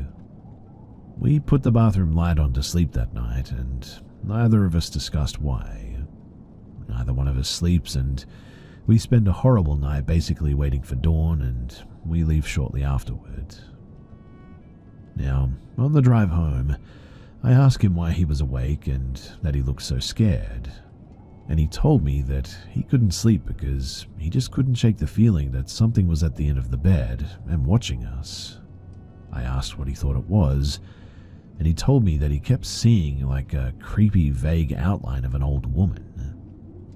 I hadn't yet told him about my dream, and then I told him, and we were very weirded out, and now refer to it as our haunted cabin holiday.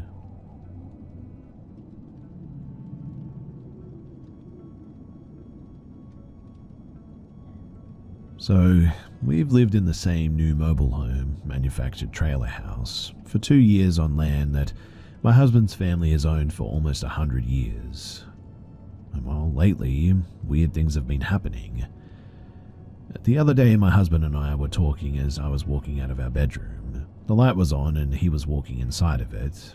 Then he said my name in a slightly sort of concerning tone. I turned around and said, "What?" But the light was suddenly off. Hubby asked, "Did you turn the light off when you walked out?" I shook my head confused. "No, did you?" "No, I was getting undressed by the closet." Which meant that the switch had somehow been flipped. Our 6-year-old was in the other room and our 2-year-old can't reach up that high. So we just sort of look at each other like, what the actual heck? The fact that this happened isn't the most concerning part though. You see, the other night, I was sitting on the couch close to midnight, scrolling through my phone when I heard a noise like a flip of a switch. And sure enough, as I looked toward the hall bathroom light, which is usually on a nightlight for our 6-year-old, it was off. Then I hear it again, the flip of a switch, and the light cuts on. I stare at the hall absolutely flabbergasted as to what had happened. I never mention it to my husband because, for all 6'2" and 240 pounds that he is, the man is definitely jumpy. Nothing like this has happened like it before in the 2 years of living here, but I'm 10 weeks pregnant with our second child. With my first pregnancy, I always felt like someone was always watching us or would hear footsteps walking down the hall of our old home. I had nightmares of someone snatching my husband away. His mother had recently passed when I was 18 weeks pregnant with our first kid. Maybe I'm being sensitive in this pregnancy, but this is the first time my husband and I witnessed something like this together. So, what do you guys think?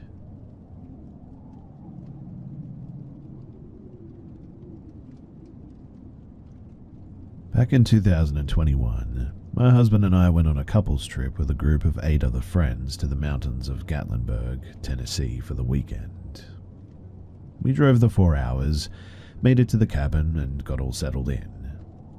While we were waiting for the last couple to arrive, who were bringing their kids, we ended up deciding not to wait and go out to dinner about 20 minutes up the road from our cabin.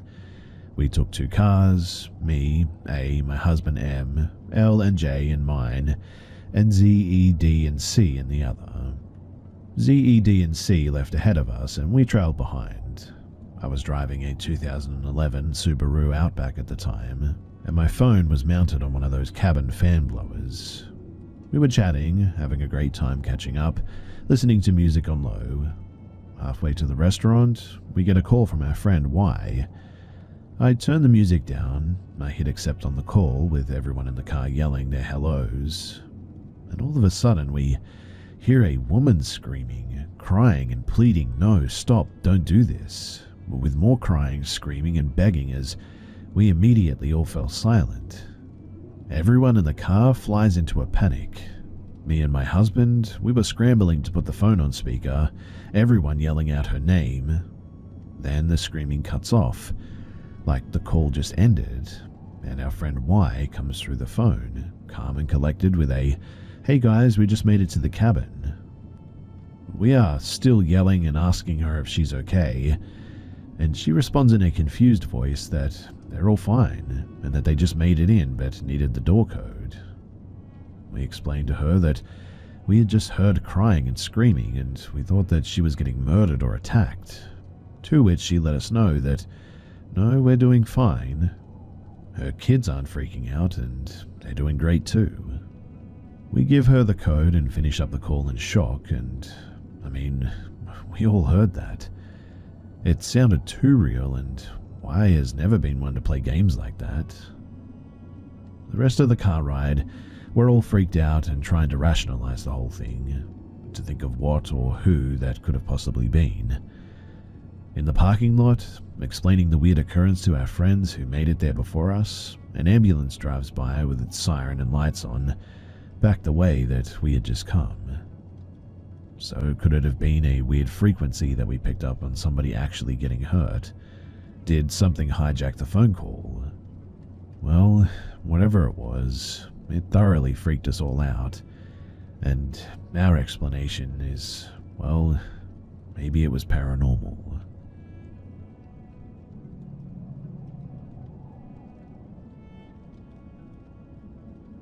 So my buddy and I, who were in college at the time, we were back in our little hometown for the weekend.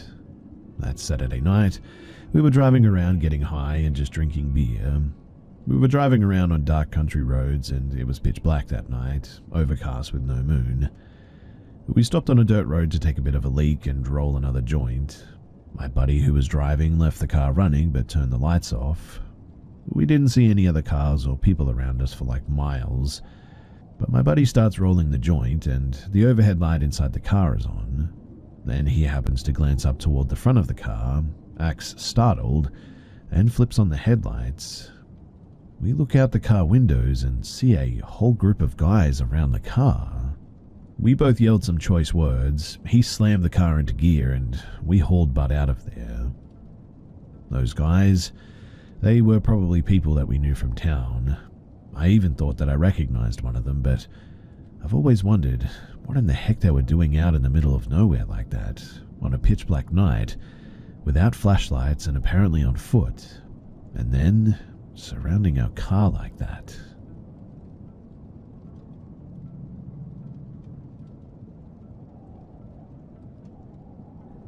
I've never been one to really believe in the paranormal.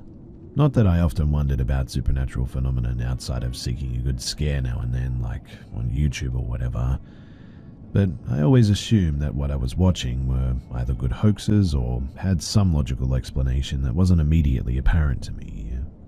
That was, until this past weekend, when myself and my girlfriend had an unexplainable appearance. Funny how that works, right? Complete disbeliever until an encounter of your own. Well, we were staying in an Airbnb in Belfast, Northern Ireland, with it being a small townhouse in a council estate. The upstairs, where our bedroom was separated from a second bedroom by a tiny landing.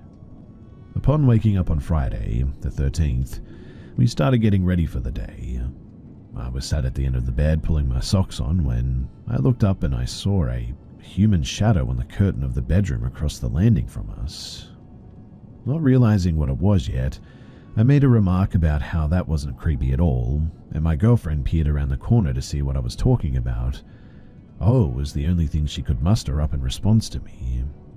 Seeing that she was unsettled, I marched into the second bedroom and pulled back the curtain to see what was casting the shadow, thinking that it was going to be something silly like a tribute to Queen Lizzie stuck on the window, but there was nothing there.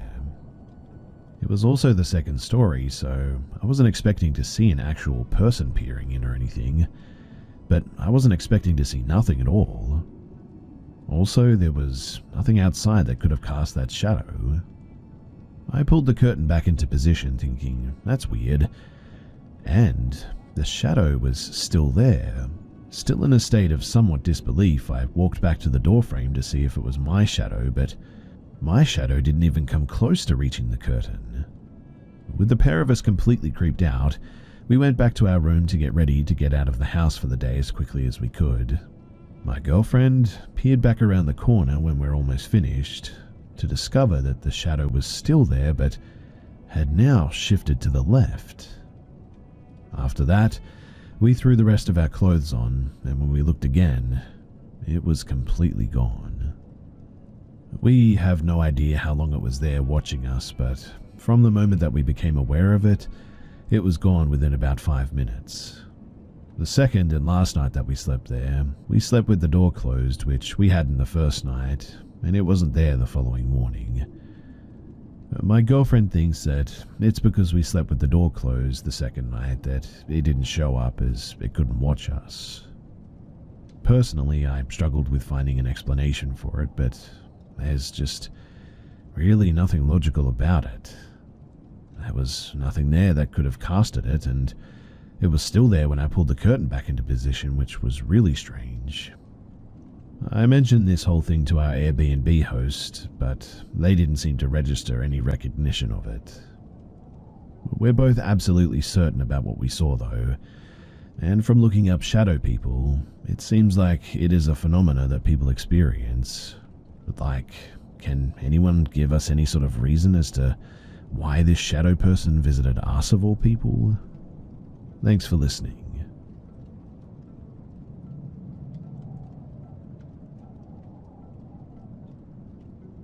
About 20 years ago, I had one of the most perplexing things happen to me while I was out having a cigarette.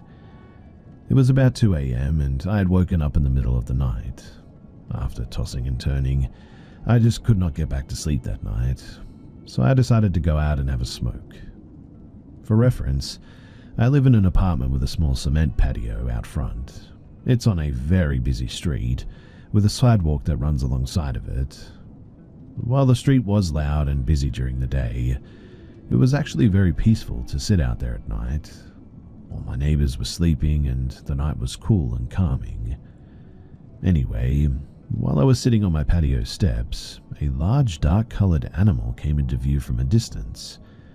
It was walking on the sidewalk, and for some reason my freeze response kicked in. I became a brick and the hair on my arms was raised. While it walked slowly toward me, I tried to make out what kind of animal it was. It was easily as big as a horse. I do know that sometimes people walk their horses around town, even though this is a large city, but there was no rider on this creature. Is it an escaped horse? The closer it got, though, the more confused I was. Honestly, it resembled a large black panther or maybe a lion-bear hybrid or something. It had black fur that was kind of wavy or curly. I could see the steam from its breathing, and the crazy thing is that it did not seem to be aware of my presence at all. Maybe that's why I stayed frozen, letting my cigarette burn out completely.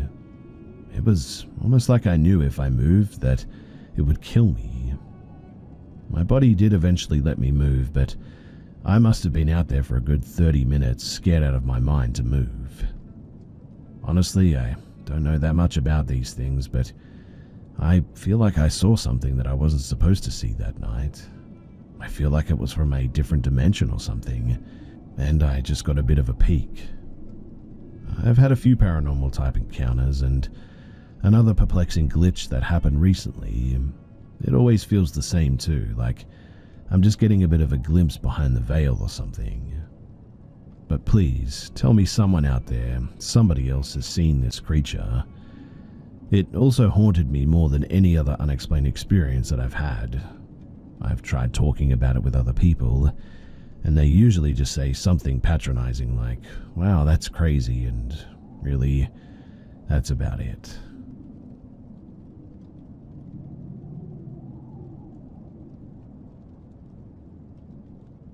I recently moved to Wisconsin, and I wanted to explore the backcountry 2 falls ago, so I took a trip from the south to Superior, mostly off-road and on fire roads and whatnot.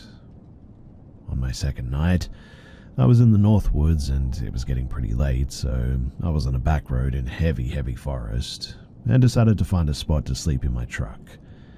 I went down a dirt road, probably 2 miles or so down the dirt road. At this point, it was very dark, roughly 8 p.m. and absolutely no one for miles. I found a trail in the forest and drove about 100 feet into the woods, and I parked, completely concealed from the dirt road that I was just on. I got out to assess the area, but couldn't see anything as it was completely dark. I got back in the truck, and I set up for the night. About an hour into watching a movie on my phone, I heard a sound that sounded like a woman screaming, and my dog heard it too. I grabbed my pistol, turned on all my lights, and opened the door to see what it was. Mind you, absolutely no one knew that I was out there, and I was far from civilization. I didn't see or hear anyone, so I ducked back into my truck. I'll admit too that I was a little bit freaked out, but I figured that it must have been wildlife. I don't know, I rationalized it. In any case, maybe about an hour later I was falling asleep and I felt my truck move as if someone had pushed on it. Again, my dog woke up too, so I knew that it wasn't my imagination. I didn't turn on any lights or make a sound, but my dog seemed very uneasy all of a sudden. I told myself that if I heard anything else, I would get out of Dodge. Well, I ended up falling asleep, and maybe around midnight I woke up to my dog growling, and it happened again. I put on my boots and hopped in the driver's seat, and I just got out of there. Now, as I was driving out, I went around a corner on the dirt road, and I'm not sure if it was my imagination or what, but I swear that I saw a tall, skinny thing running off the road as I came around the corner.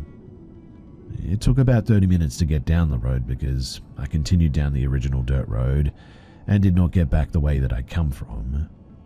By this point, it was raining pretty hard, and I just didn't feel comfortable being anywhere dark anymore.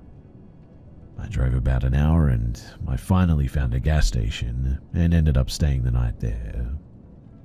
But I have never been so scared in my life before, and honestly, it takes a fair bit to get me feeling that way.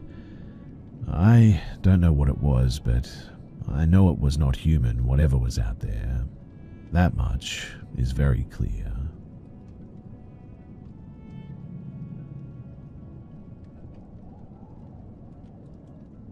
So my wife and I had a couple of creepy incidences, and this one happened near Hope, BC, way up in the mountain. My wife was probably more freaked out than me, but maybe I'm just downplaying this. The second story, though, is something that absolutely terrified me. So, we were camping in the literal middle of nowhere between two mountaintops. It was forest fire season, so we could only have a small propane fire that night. We finally decided to go to bed, and we climb into our tent. We're laying there and talking, and by this point it was almost completely dark, when all of a sudden we see through our tent wall. It's not see-through, by the way. A glowing purple ball that starts where I assume was the tree line, and then up into the sky, and we could hear a light buzzing sound, and then it went silent. I grabbed my rifle and went outside, but I didn't see anything. In fact, it was almost as if nothing had happened. I chalked it up to a power line that had broken, but we've both explored that area earlier in the day for fun, and I can assure you that there were no power lines for, well, I don't know. There's just none really there. There's also nothing on Google Maps either, but that one is not that creepy sounding, I'll admit. But in the moment it was a what the heck is that sort of thing. My wife hasn't camped in a tent ever since then, and that was like 7 or 8 years ago.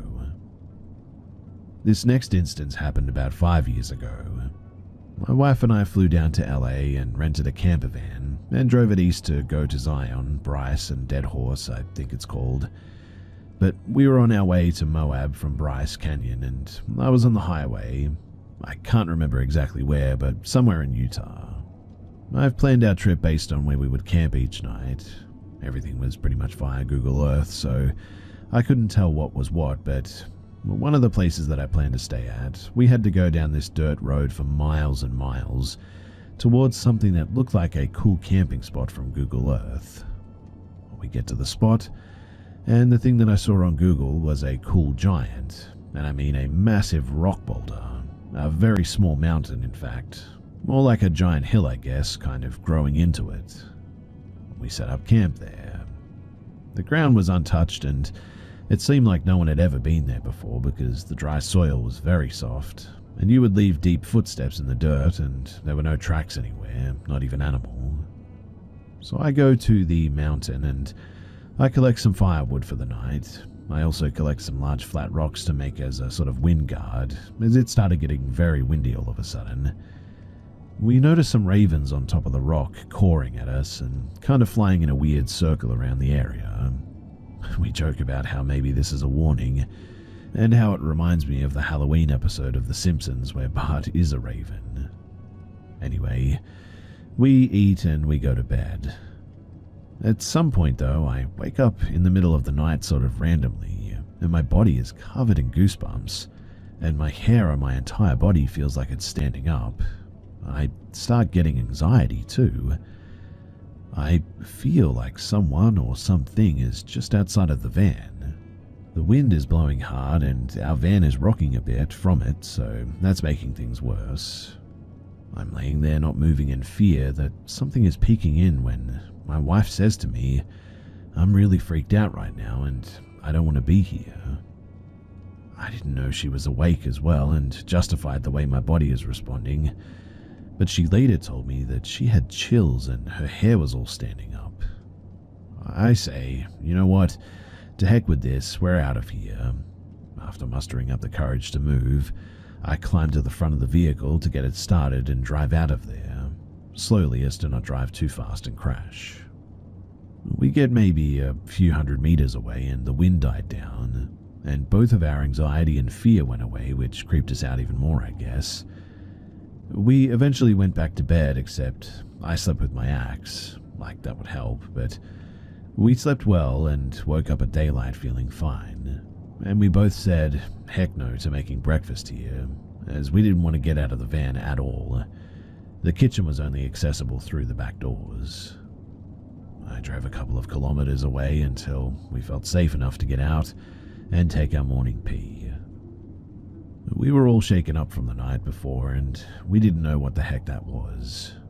We didn't see any footsteps in the dirt around where the van was parked when we were driving out there in the morning, aside from our footsteps which led to our makeshift fire pit. We were so freaked out by whatever happened that night before that when we got to Moab hours later, we actually rented a hotel and didn't want to sleep at all in the van overnight. Anyway, years later we were watching a documentary about missing people in parts of the US close to national forests and found out that the area that we were in was actually a huge hotspot, and that we were very close to Skinwalker Ranch. That's kind of crazy to me after knowing all the history about that place and hearing all the stories, but it's something that I'll never forget. In fact, I still get chills, even just sharing this.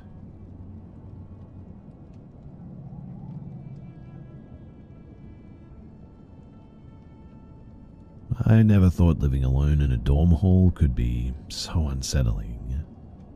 When I first moved in, I was the only resident on my floor, which was strange but not something that I dwelled on. The hall was eerily quiet most of the time, except for the man in room 217. He was a tall black guy, always dressed in pajamas, and from the first night, my friends and I noticed something wasn't quite right. We often heard him screaming, his voice piercing through the walls in the dead of the night. It wasn't angry shouting like I had thought at first. No, he was screaming for help. Every night, the same loud shrieking cry for help. At first we thought that he was just a troubled student, someone who needed help but didn't know how to ask for it in the right way. We even joked that he had serious issues, but deep down it disturbed all of us. His pleas were so loud, so desperate that they left a lingering unease. One night, after hearing that same shriek echoing through the empty hall, I went over to his door to see if I could talk to him. I knocked, but just like the other times I tried, the screaming stopped the second that I got close. The door remained closed, and the silence was deafening. The next day I went to the dorm office ready to tell them that the guy in room 217 needed serious help, but when I asked, the dorm manager looked confused. "There's no one living in that room," she said. "You're the only student in that hall." Her words hit me like a ton of bricks. I knew what I had heard, what my friends had heard. We had all seen him. How could there be no one there? After digging deeper, we uncovered the truth. Room 217 had been the home of a student years ago, one who had taken his own life.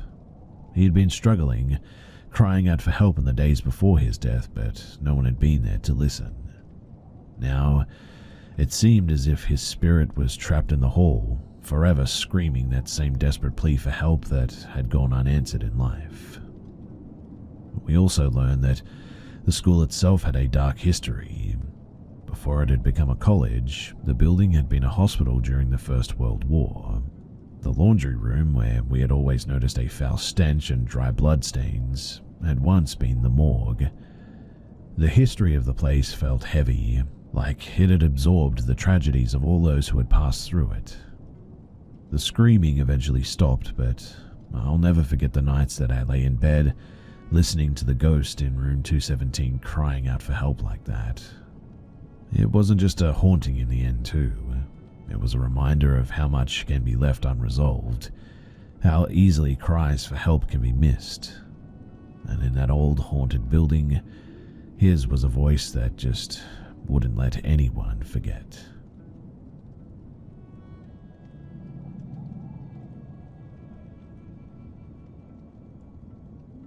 So we live in the Philippines, and my family has a lot of connections and experiences to not just ghosts but creatures from local folktales.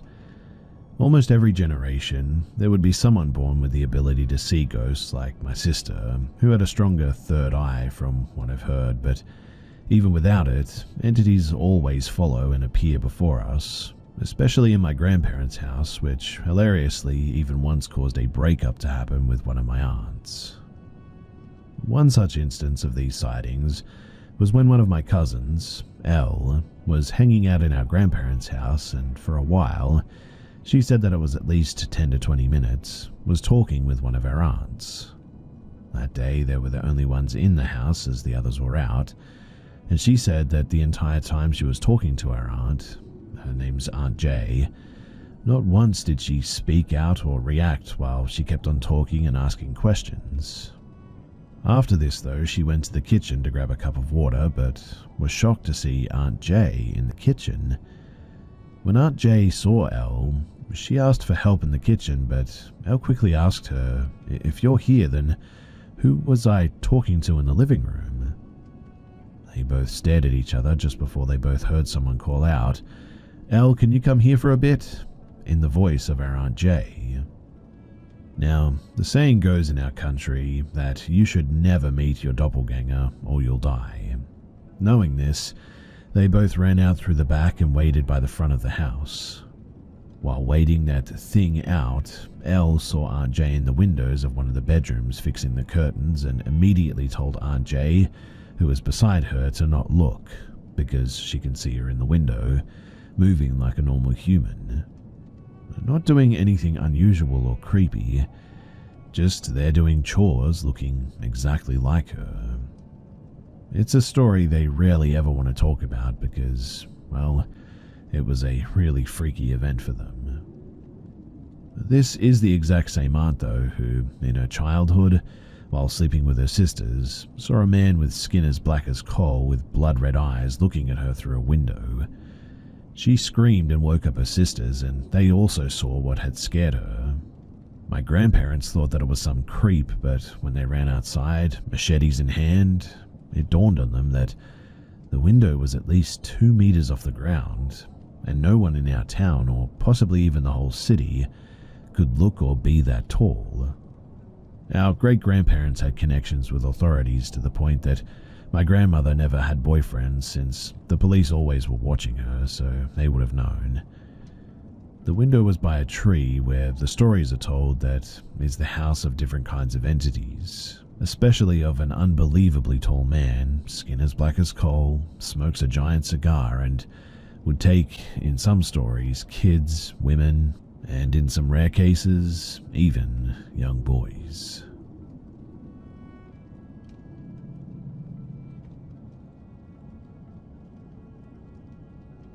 When I was 17, many years ago now, I was on my way to town A-Line. It was pouring rain, cool outside, and I saw a girl who looked around my age hitchhiking and stopped to pick her up. I lived outside of a very small town at the time, and possible danger never really crossed my mind. She was kind of quiet during the 45-minute drive, so we listened to some music. When we got to town, she had me pull over at the gas station, and she pulled out this huge knife from her backpack, laid it on her thigh and said, and I will never forget this, I was going to kill you and take your car, but you're a sweet kid. Don't ever pick up hitchhikers." Then she just got out of the car and walked away. I have never been so shocked and terrified in my entire life, and I've not picked up another hitchhiker since.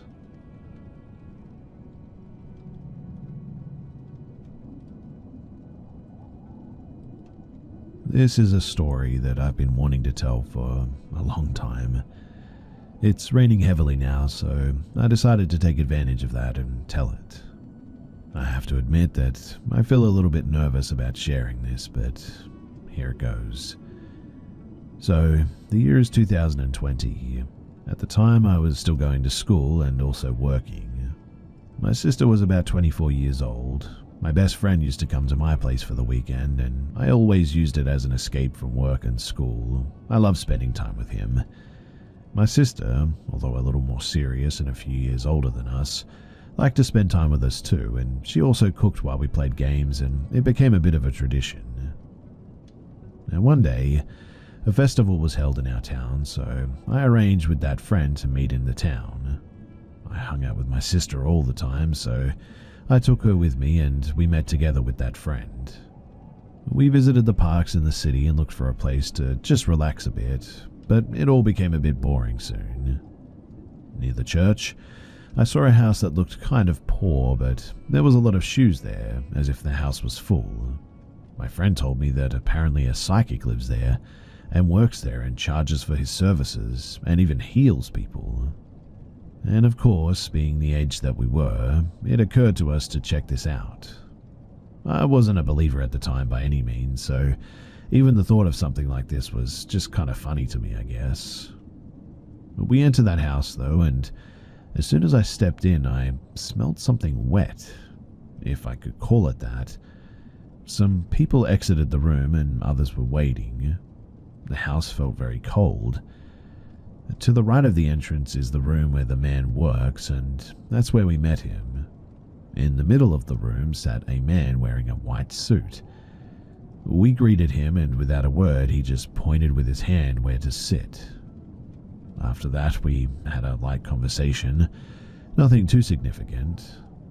After a few minutes, he started doing what we came for.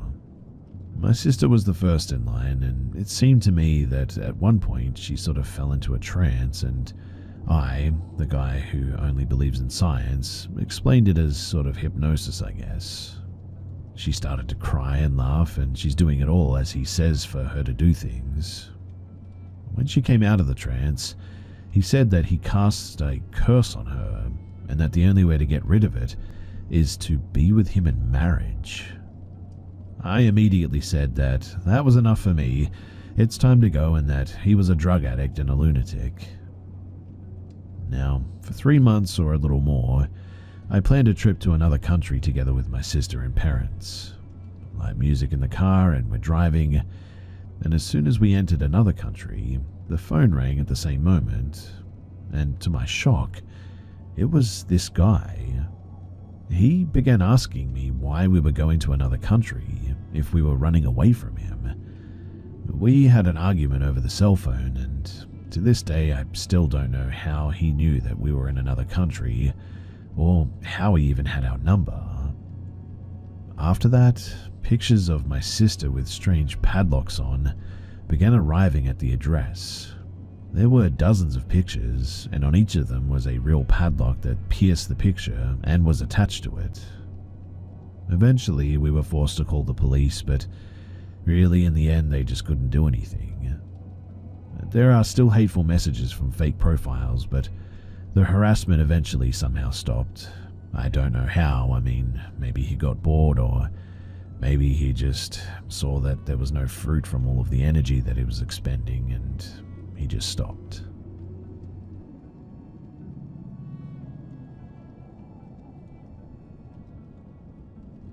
"9 years ago, I had met a person that to this day I still wish I never did. I was an isolated, bullied, and depressed 8th grader, with the added state of being a plus-sized kid in a sports-centric town. So basically, I was beaten and ridiculed on a daily basis. I couldn't make any friends with my new classmates. All of my old friends from elementary school got placed in different classes, and nobody was in the same after-school groups as me anymore, and we were also all in a scout group, but that disbanded before I got into middle school. I was so lonely that if someone talked to me without picking on me, honestly, it made me happy. So I had a Google Plus account, the only social media I could access at school, that I kept hidden from my parents, that I would use to check out my favorite fandoms, and hopefully use to make some new friends. One day, I was on Google Plus in the computer lab, and I had commented under a piece of fan art of a character that I liked. The person who made the post had replied to me not even a minute later. I remember getting very excited seeing that notification, my heart swelling. The two of us spent the next 10 minutes of my class just sort of talking to each other in the comments section. We ended up replying so much that we flooded a good portion of the comments with our talk. After I had to change classes, I logged back in on one of the Chromebooks that we had stored in the back of the class and saw that she had actually messaged me. Her name was Haley. At least, she told me that was her name. Years later, I'm really not so sure it was actually her name. But in the message that I got, Haley told me that she was 2 years older than me, and that we had a lot of things in common.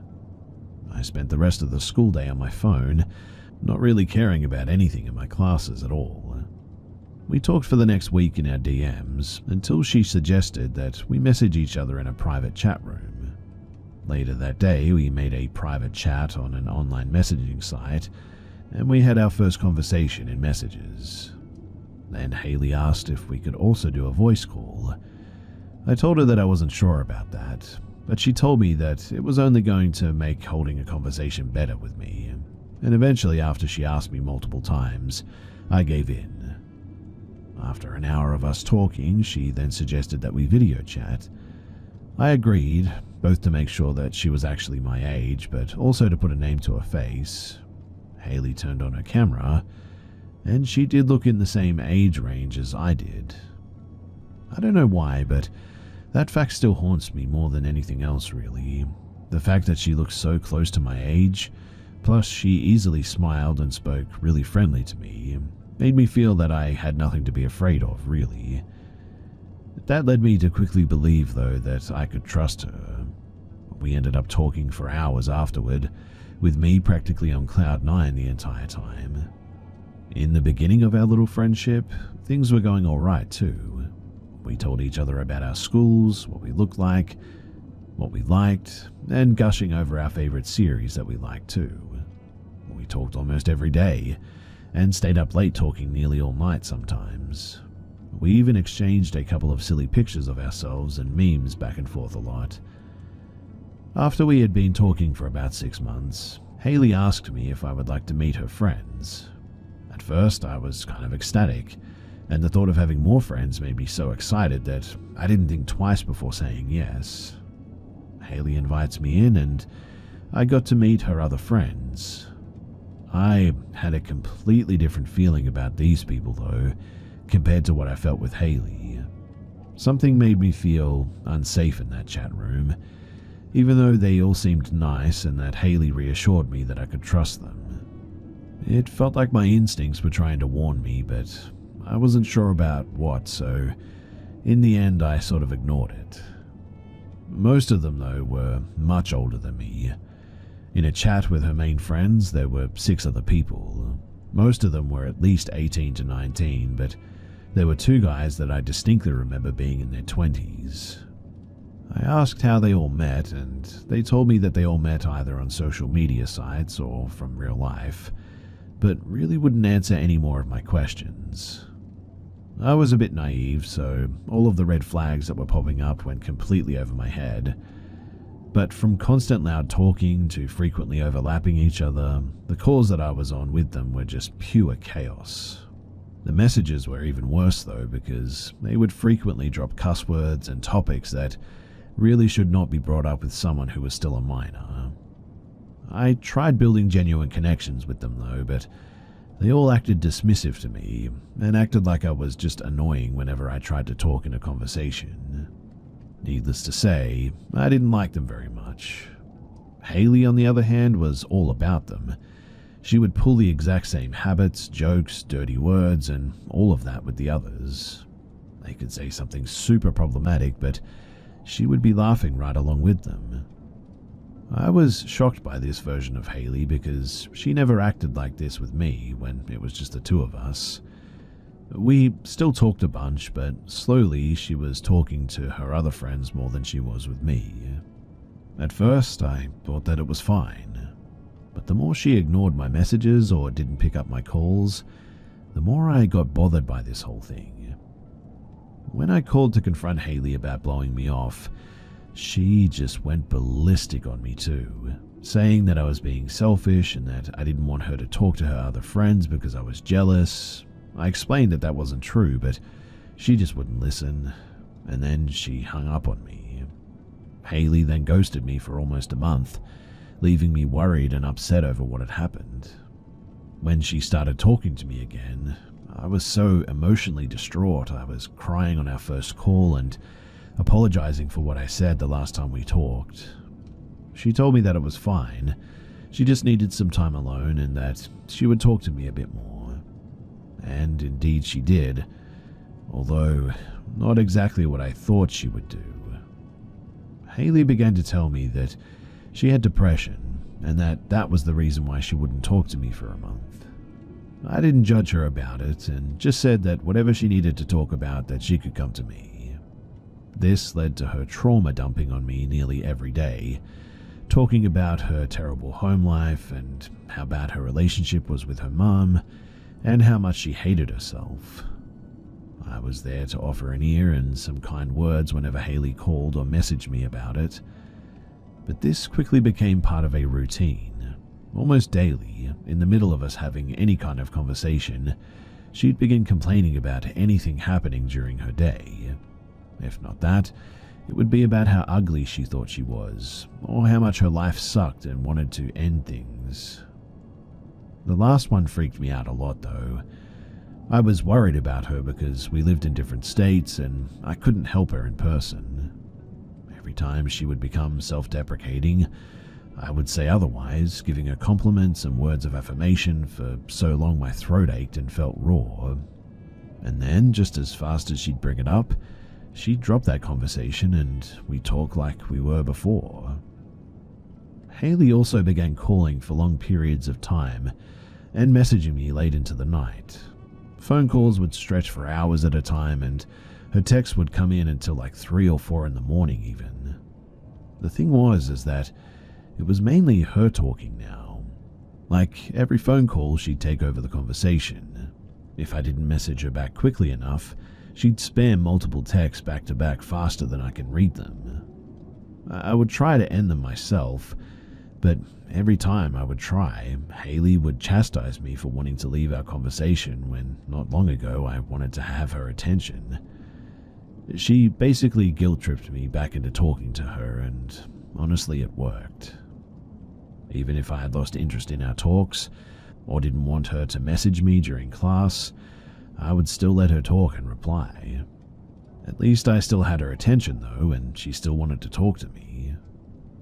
This all went on in a cycle for 2 years, and it left me feeling more anxious and exhausted than anything else ever did. It felt like we had nothing in common anymore, and she either ghosts me for a week or spends the entire weekend texting me non-stop. The topics of her self-worth have also gotten worse. They escalated to her messaging me goodbye or I can't live like this anymore, without responding to any of my following messages or calls. Alongside of that, she would send me pictures of her, marking herself, telling me about how it felt to do it. The sight of those messages would send me into panic attacks, and every time I would panic and message her afterward, I would be sent into tears. Not only that, but the group chat with her other friends got worse. Arguments broke out frequently, drama and gossip spread like an oil spill, and it led to people being blocked, unblocked, almost every few days in fact, and I hated talking to them. They began ganging up on me in messages, and Haley was often the first one to make rude jokes about me that they would all laugh at.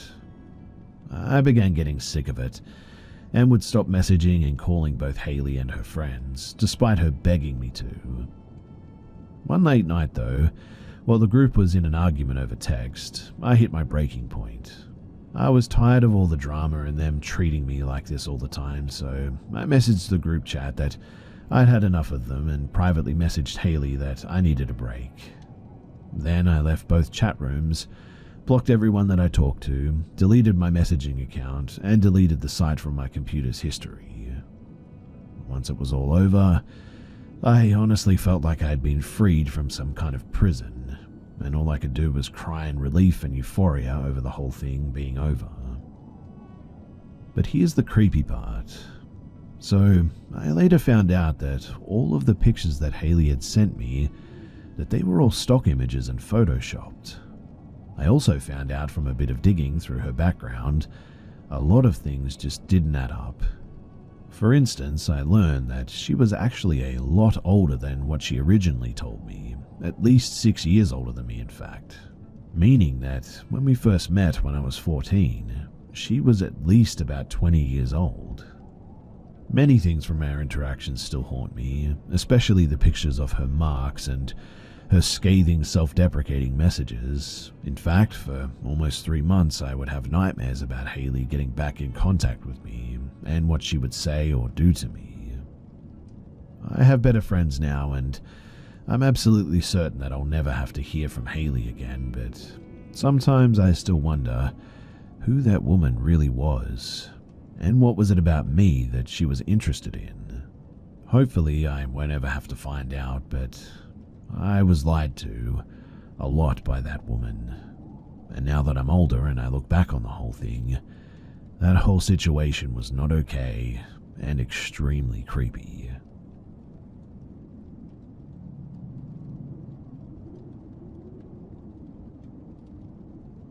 A few weeks ago, I was driving in the middle of nowhere heading to one of my friend's place.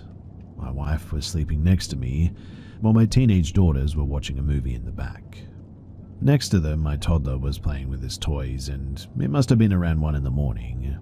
I was a bit nervous as the drive there seemed to last forever, and I was getting a bit tired too.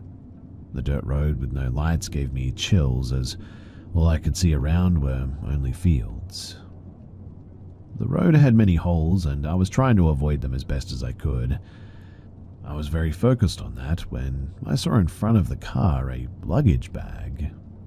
It was in the middle of the road on my side. On the other side was a car parked facing us. The car was completely in the dark, as there were no lights inside or outside of it. I didn't want to drive over the luggage, so my first instinct was to go out and move it. Man, was I lucky though that my wife was with me that day. She grabbed my hand and indicated to me that something just wasn't right. One person was in the field, looking at something on his phone, the reason for which my wife saw him in the first place. I turned the car around and I was ready to leave this road when 2 people jumped in front of us from the field. There was no space on the road, so I couldn't go without harming them. 2 people were in front of my car now.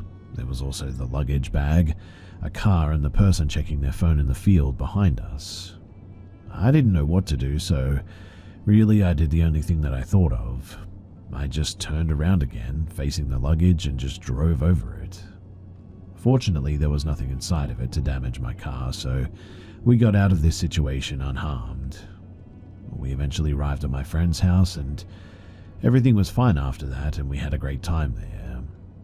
But I still get chills when I think about this incident.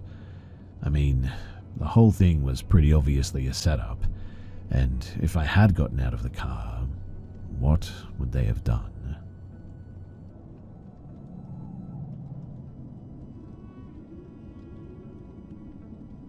I work with adults with disabilities, so do take this story with a grain of salt. But he would walk about seeing a girl with no mouth around the house. For example, when he couldn't find his hat, the girl with no mouth would take it. One of my responsibilities was checking on him when he went to bed each night too. I had assisted him with bed and left him with his mask in his lap and stepped out so that he could get it on and get comfortable. I had left his light on and his door cracked so I could just peek in, turn off the light, and had went down the hall a bit. I was about 10 feet away, just looking at a bulletin board when I started to hear him laugh. Curious, I came down to see what he was laughing at, and when I poked my head in, he said, "I caught you." "What?" I said. "I caught you. What did you catch me doing?" I was laughing a bit, lighthearted.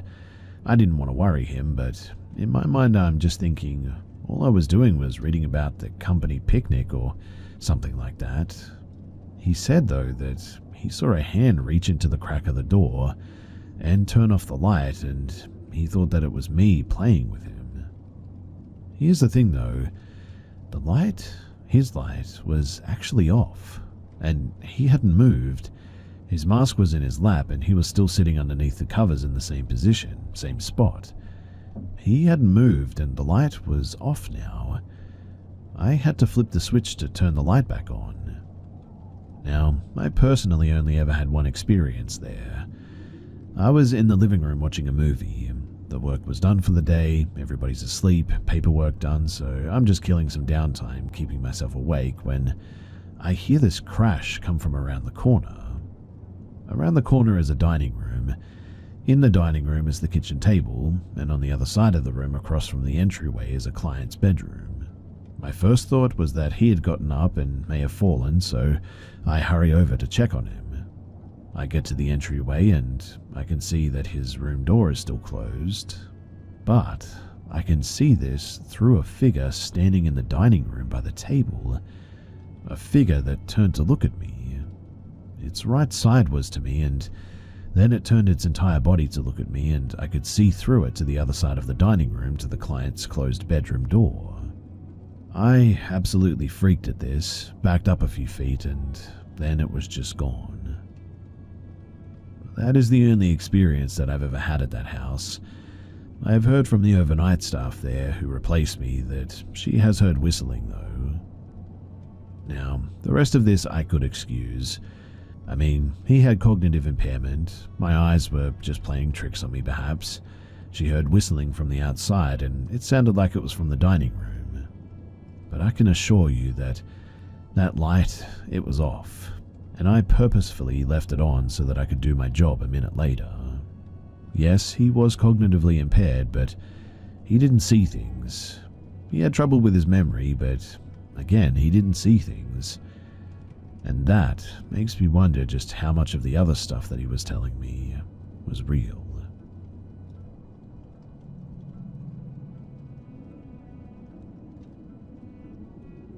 This story takes place in 2020, before the pandemic started. I had been working as a package delivery driver for about a year at this point. During this time, the area that I worked in included the downtown area of Fresno, California. Like many cities, our downtown area was not the best place to be day or night. Growing up near the area, I was no stranger to the rough environment that I was working in. After dealing with shootings, the homeless, drug addicts, and drug dealers, it was easy to say that it would take a lot to freak me out. I have had some other strange events happen to me in my life. Some things I can't even really explain, but none of that was enough to prepare me for what happened on this day. So I had made good time on my route that day, as I had begun to grow accustomed to the monotonous area.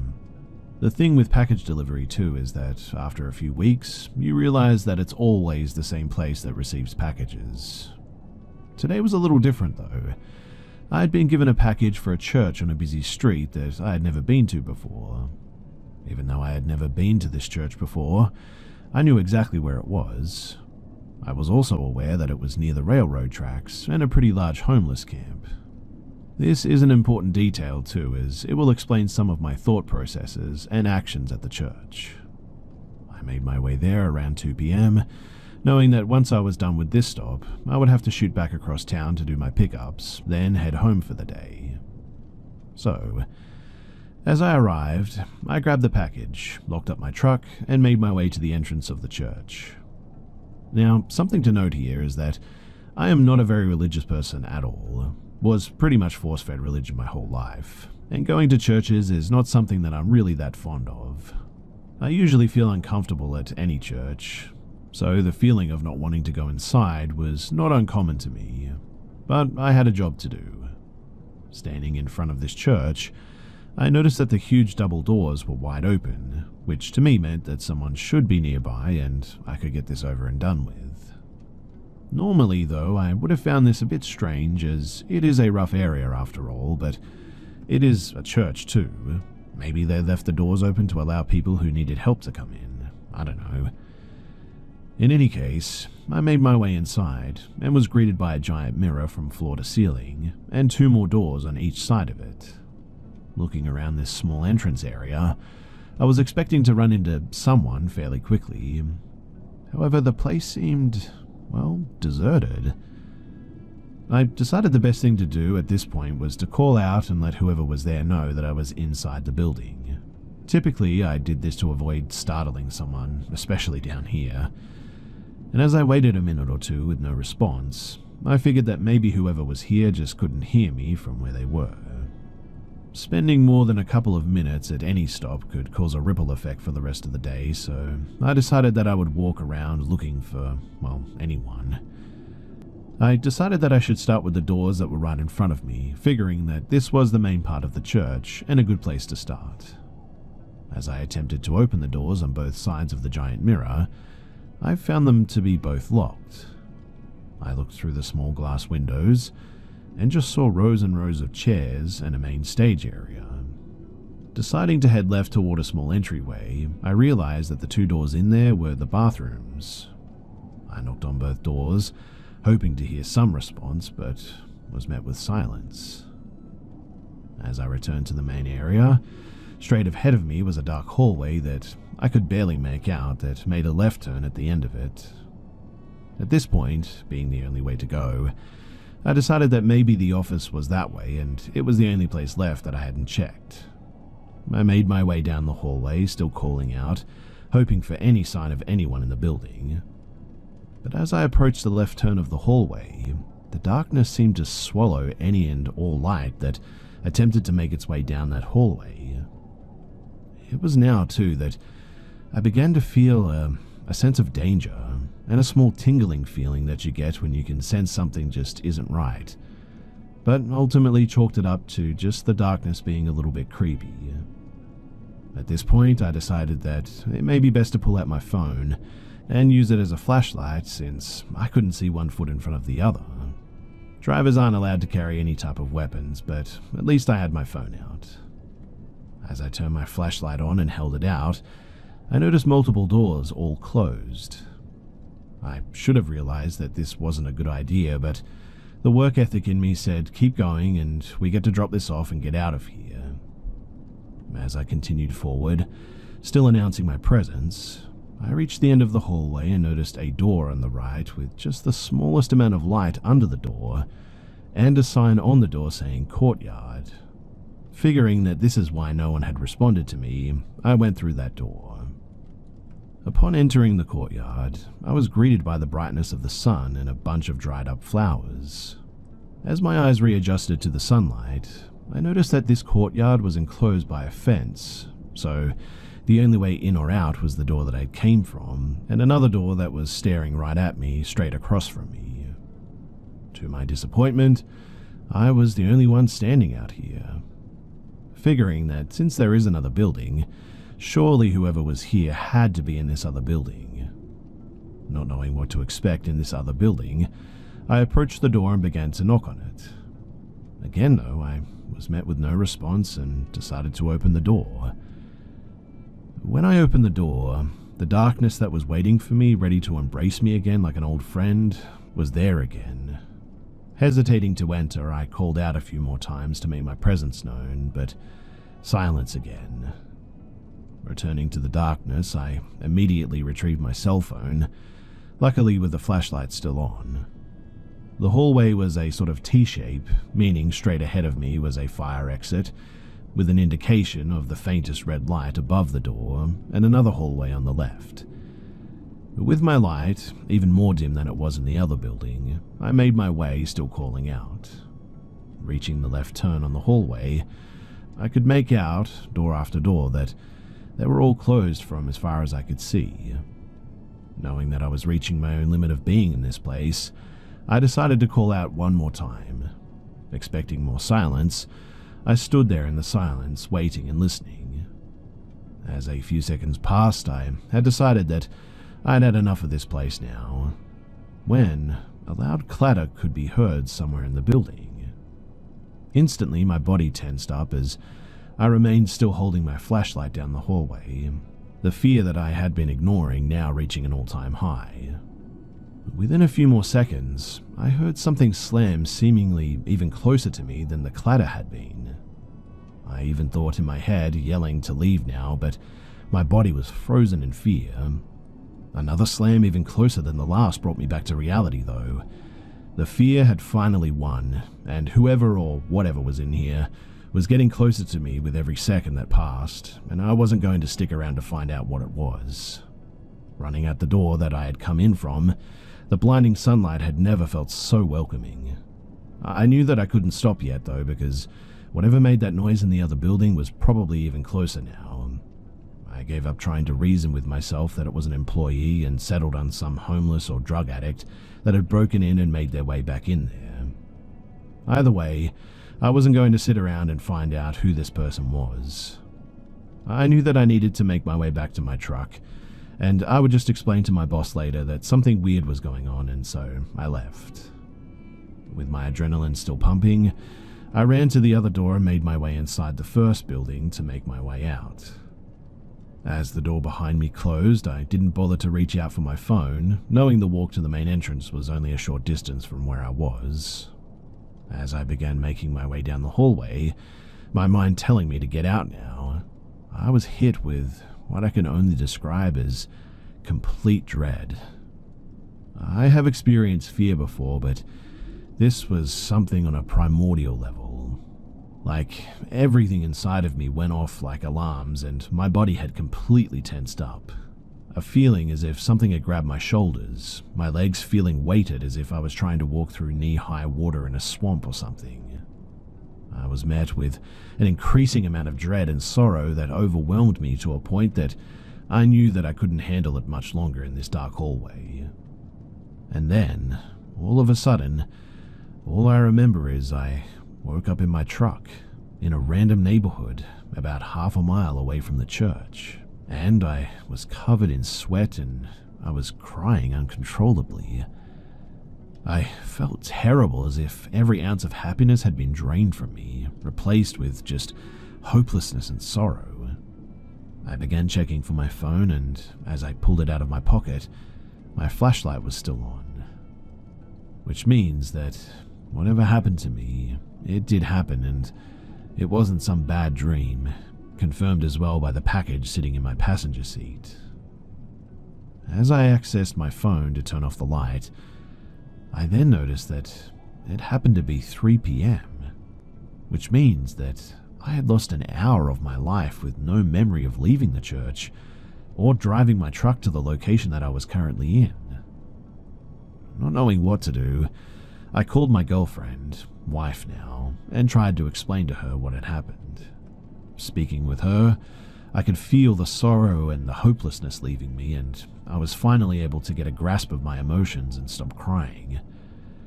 I reached out to my best friend as well via text, since we worked together, and tried to explain it to him as well, since he had had some encounters in his life as well, and I knew that he would understand, or at the very least, hear me out.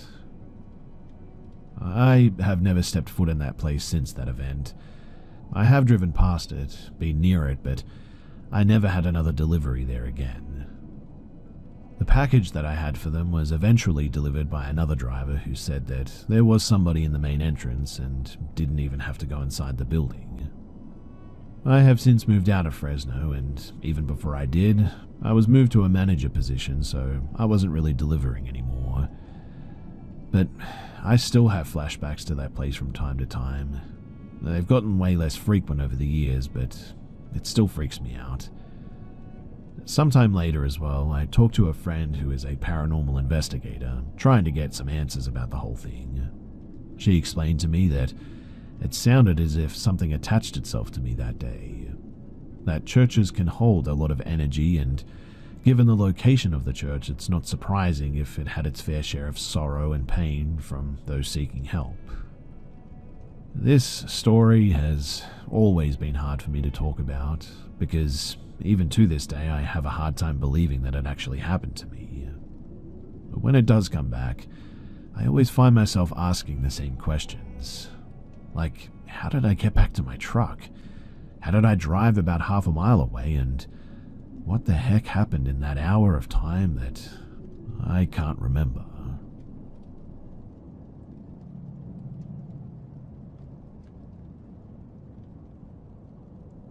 So I don't believe in ghosts, but I also have never hallucinated before or ever again after this. Years ago, I was taking my parents' dog out the front yard to go and pee before putting her to bed. I was staying with them for a couple of months and about 26 or 27 at that time. At some point I noticed standing in front of the tree was the dark figure of a man. It was nighttime, so I didn't think too much of it. I mean, it was just a pure black figure. He was wearing a wide-brimmed hat like my dad has, so I naturally assumed that it was probably him. I was a little confused though why he would be outside like this, so I called out to him, "Hey Dad," but I didn't hear anything back. He just stood there as if he didn't hear me. I called out again, still nothing. Then I heard my dad talking, and it was coming from my parents' bedroom. So I quickly realized that whoever was standing there was a complete stranger on the property. Then he bent over and motioned to their dog as if asking her to come here, and even though she was standing on the driveway, she started peeing and her legs were trembling as if she was about to collapse. It was odd because she wasn't barking. It was though she was paralyzed in fear. I then got a closer look and could confidently see that this person wasn't a person, but rather a silhouette of one. At that, I ran as fast as I could inside. I came out just a moment later to look for the thing, and it was gone, and I didn't see it again. The only trace of the experience was the dog's pee on the driveway. Now, rationally, I know what happened was the fact that I was afraid of what seemed like an intruder, and their dog could probably sense that as well. I'm surprised that she didn't bark though. I mean, she's never really reacted this way to being scared. She's always barked like crazy when she is scared. I don't believe in ghosts or demons or evil spirits or anything like that. However, I will admit that it kind of feels like something along those lines. I assume that it was just a hallucination, even though I have no history of that and haven't hallucinated or had mental health problems since then either. But it's really the only explanation that I have.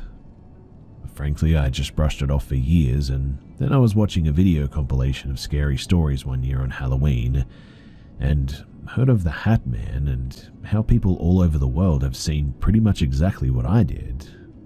I'm still pretty secular when it comes to ghosts and stuff like that, but man, after hearing that, what other people had seen, and realizing that it was the exact same thing, if that wasn't the creepiest thing that I'd ever heard, then I don't know what is.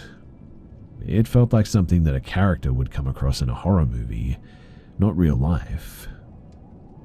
Anyway, the whole thing's a bit embarrassing for me to share with other people, but like I said, I just can't get over the fact that there was something more to this, especially because, well, the dog saw it too, and the dog reacted so strangely.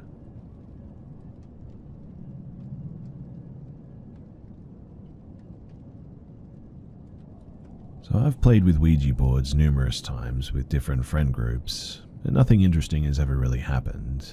We'd either get no response or it would just spell out random things. This past Thanksgiving, a friend came over, and after eating dinner, we wanted to give the Ouija board thing a try. Just a quick note about us too. My friend is an ex-Mormon who doesn't believe in the paranormal, and although I'm open to the idea of the paranormal phenomena, I have yet to personally experience anything that would be truly convincing, I guess you could say. Before beginning though, we set our intentions to speak with positive spirits only, and we agreed not to do anything obnoxious or weird like making fun of the board or spirits or asking questions that we shouldn't, like when will I die, how will I die, etc. And to my surprise, the planchette began moving shortly after we asked our first question, and the connection seemed consistent from there. The atmosphere was relaxed and warm, and among an array of questions, we asked questions about the individual that we were communicating with, and we also asked questions about ourselves that we knew the other person wouldn't know, and the board answered accurately. We were trying to think of some more questions when it started spelling out, "Help me," but with 2 L's. I know that this sounds so cliche, and if I ever write horror stories, I'm absolutely using this in a plot, but the chill environment became a bit eerie following this, and we asked with slight apprehension, "How can we help you?" And it responded, "Quit." My friend looked genuinely nervous, and I felt on edge as well. We agreed to listen to the response, but only after we asked one final question. We asked if it could share why it wanted us to quit. The first letters were SH, and I assumed it was going to tell us to shut up, but instead of going to the U, it ended up spelling SHATAN, like Shatan. My friend looked confused, and I asked her if she knew what the word meant, and she said that she didn't. I then told her that it could mean Satan in Arabic, and explained that it's a classification of jinn in Islam. If the board meant Satan, as in the pitchfork dude, then we both already knew what that meant. Either way, it wasn't good, and we kept our promise to stop after that last question. We made sure to thank the spirit for talking to us, and we said goodbye before closing the session. We know about the effect or explanations about connecting with the subconscious, but I think that it was particularly eerie that, 1, it started responding as we tried to think of more questions. 2, we both thought the board would spell out "shut up" as it went to SH, but instead it spelled Shaitan.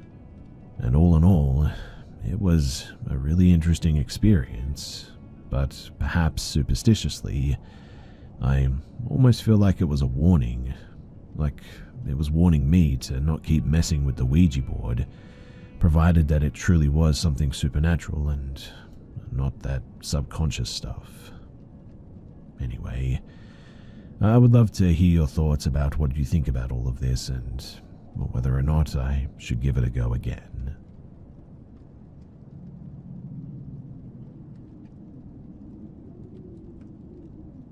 So, I've contemplated telling this story forever, it seems, because it just sounds not real. But I love this place so much, I've decided to share it here. When I was in high school, I worked at the local Pizza Hut, and I was a closing server, so after closing down the salad bar and mopping, I got out of there pretty late. I had this ritual of texting my dad when I was almost done to let him know that I was almost home, but mostly it was to test and see if him and my mum were awake or not. If they weren't, then I would take the long way home on the old country roads. I lived on a dog breeding farm 20 minutes outside of town, and I would smoke a joint or jam out or whatever. Now, one particular night I decided to do this, and I was riding along a back road about 3 to 4 minutes from my house. This is a road that I know very well, and my bus took this road my whole childhood. One thing to note about my area is that I live in the deep woods of East Texas, so most people who own property put their houses about maybe a quarter to half a mile back on the property, and keep their exposed woods as basically a natural fence and defense as well. So, while you can see a lot of driveways and mailboxes, you can see almost no houses, just pretty much woods with chunks taken out. Now, as I'm driving, I come upon a toolbox, like the ones that sit up in the back of a work truck, smack dab in the middle of the tiny dirt road. I pull up to it and stop and open my door, stepping out but not away from my car. And as I take in my obstacle, I realize my headlights are not the only light on the road. There are headlights, small ones, coming up a driveway that was parallel with the toolbox.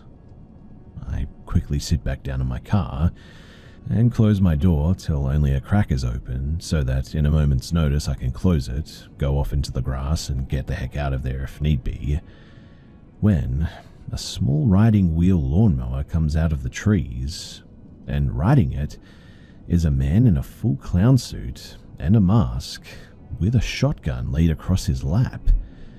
He turns and looks directly through my windscreen and into my eyes and brings the shotgun up out of his lap. Now, I am a country boy through and through. I can smell when I'm somewhere that I'm not wanted, so before he even got the butt of that thing to his shoulder, my car was in drive and in the side ditch of the road.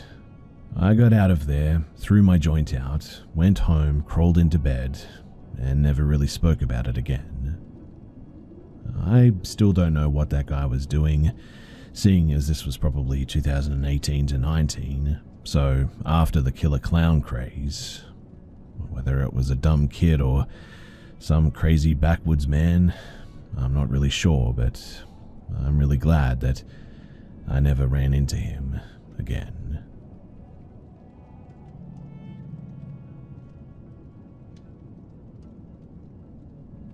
So, I haven't shared this with anyone because, well, I don't want to seem crazy. I'm just looking for some opinions, I guess, if this was a prank or what. I waited to share this because I was just so freaked out and I didn't know if any of them recognized my car or something. Anyway, so I'm not sure where to start, but I'll do my best. So I live in northern Minnesota in a decent-sized town, 15,000. However, outside of town is extremely rural, with very low populations in the surrounding towns. This happened on the 21st of June, like around 1 or 2 in the morning. So I had training for work down in the Twin Cities at the beginning of that week, and hit the road to head back north at around 9 or so. It's about a 4-hour drive north. The first half of the drive is mostly highway, and then the second half is more of a rural 2-lane road, but still a common road traveled. I'm not sure if any of you have driven in Minnesota, but there are deer everywhere, so I was staying pretty attentive on keeping my eyes peeled for something possibly running across the road. What to look for are their eyes when it's dark, as they tend to stick out in the ditch and you're able to spot them before passing them. So I was on a stretch of road without a town for about 30 miles in all directions, when I noticed a glow in the woods, which was some type of bonfire inside the woods. But also there was a group of people standing in the ditch forming a line towards the woods. I thought that they were deer at first. These are dense woods too, big pine trees, so you can see into the woods fairly easily. I slowed down because I guess I thought that maybe they needed help or whatever. I'm going to try my best to explain it because my headlights were facing forward, so I could only make out one person clearly, and couldn't see too much detail for the other people, as they were farther away in the ditch closer to the woods. But they were lined up in a row facing the road, but forming a line heading into the woods. They had their heads down looking at the ground, but for each person that was closer to the woods, they were closer to the ground. First person straight up, and then the next looked somewhat hunched over, and then I think the people close to the woods were kneeling. It was hard to make out their age, but I had to guess maybe middle-aged, but I'm not positive. I really could only make out the first person's outfit, but they had on what looked like a white robe with a black sash around it. The sash had a symbol of what looked like a robot, or some type of figurine with its hands facing out, sitting down. There was other imagery on the sash, but I was only stopped for maybe 10 seconds trying to process everything. Also, these people never acknowledged me, as far as I'm aware anyway, just didn't even move whatsoever. I was pretty much frozen with fear, as obviously this is quite abnormal and nothing like I've ever witnessed or heard about here. So I promptly left after I got my focus regained on the road. I tried telling myself that it was some hoax or maybe some different people camping, but it was just too odd, and it just seemed like that was not the case. So I guess I'm just wondering if anyone else has experienced something like this or heard about it. And if you have, and if you know anything, well, what is it?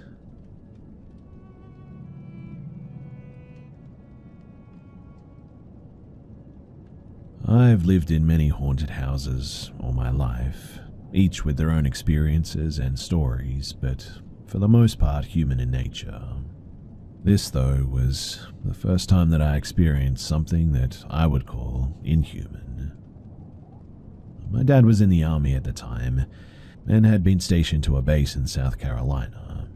He found a house for rent and showed us pictures of it. It was a single story at the end of a roundabout in the middle of the woods. You can see the other house off in the distance through the trees. I looked at the pictures, and whenever I looked at the pictures of the outside, a voice in my head would start screaming at me, "It's in the woods, it's in the woods." Nothing on the inside, just the outside. When we got there, as we were unpacking, a cop pulled up too.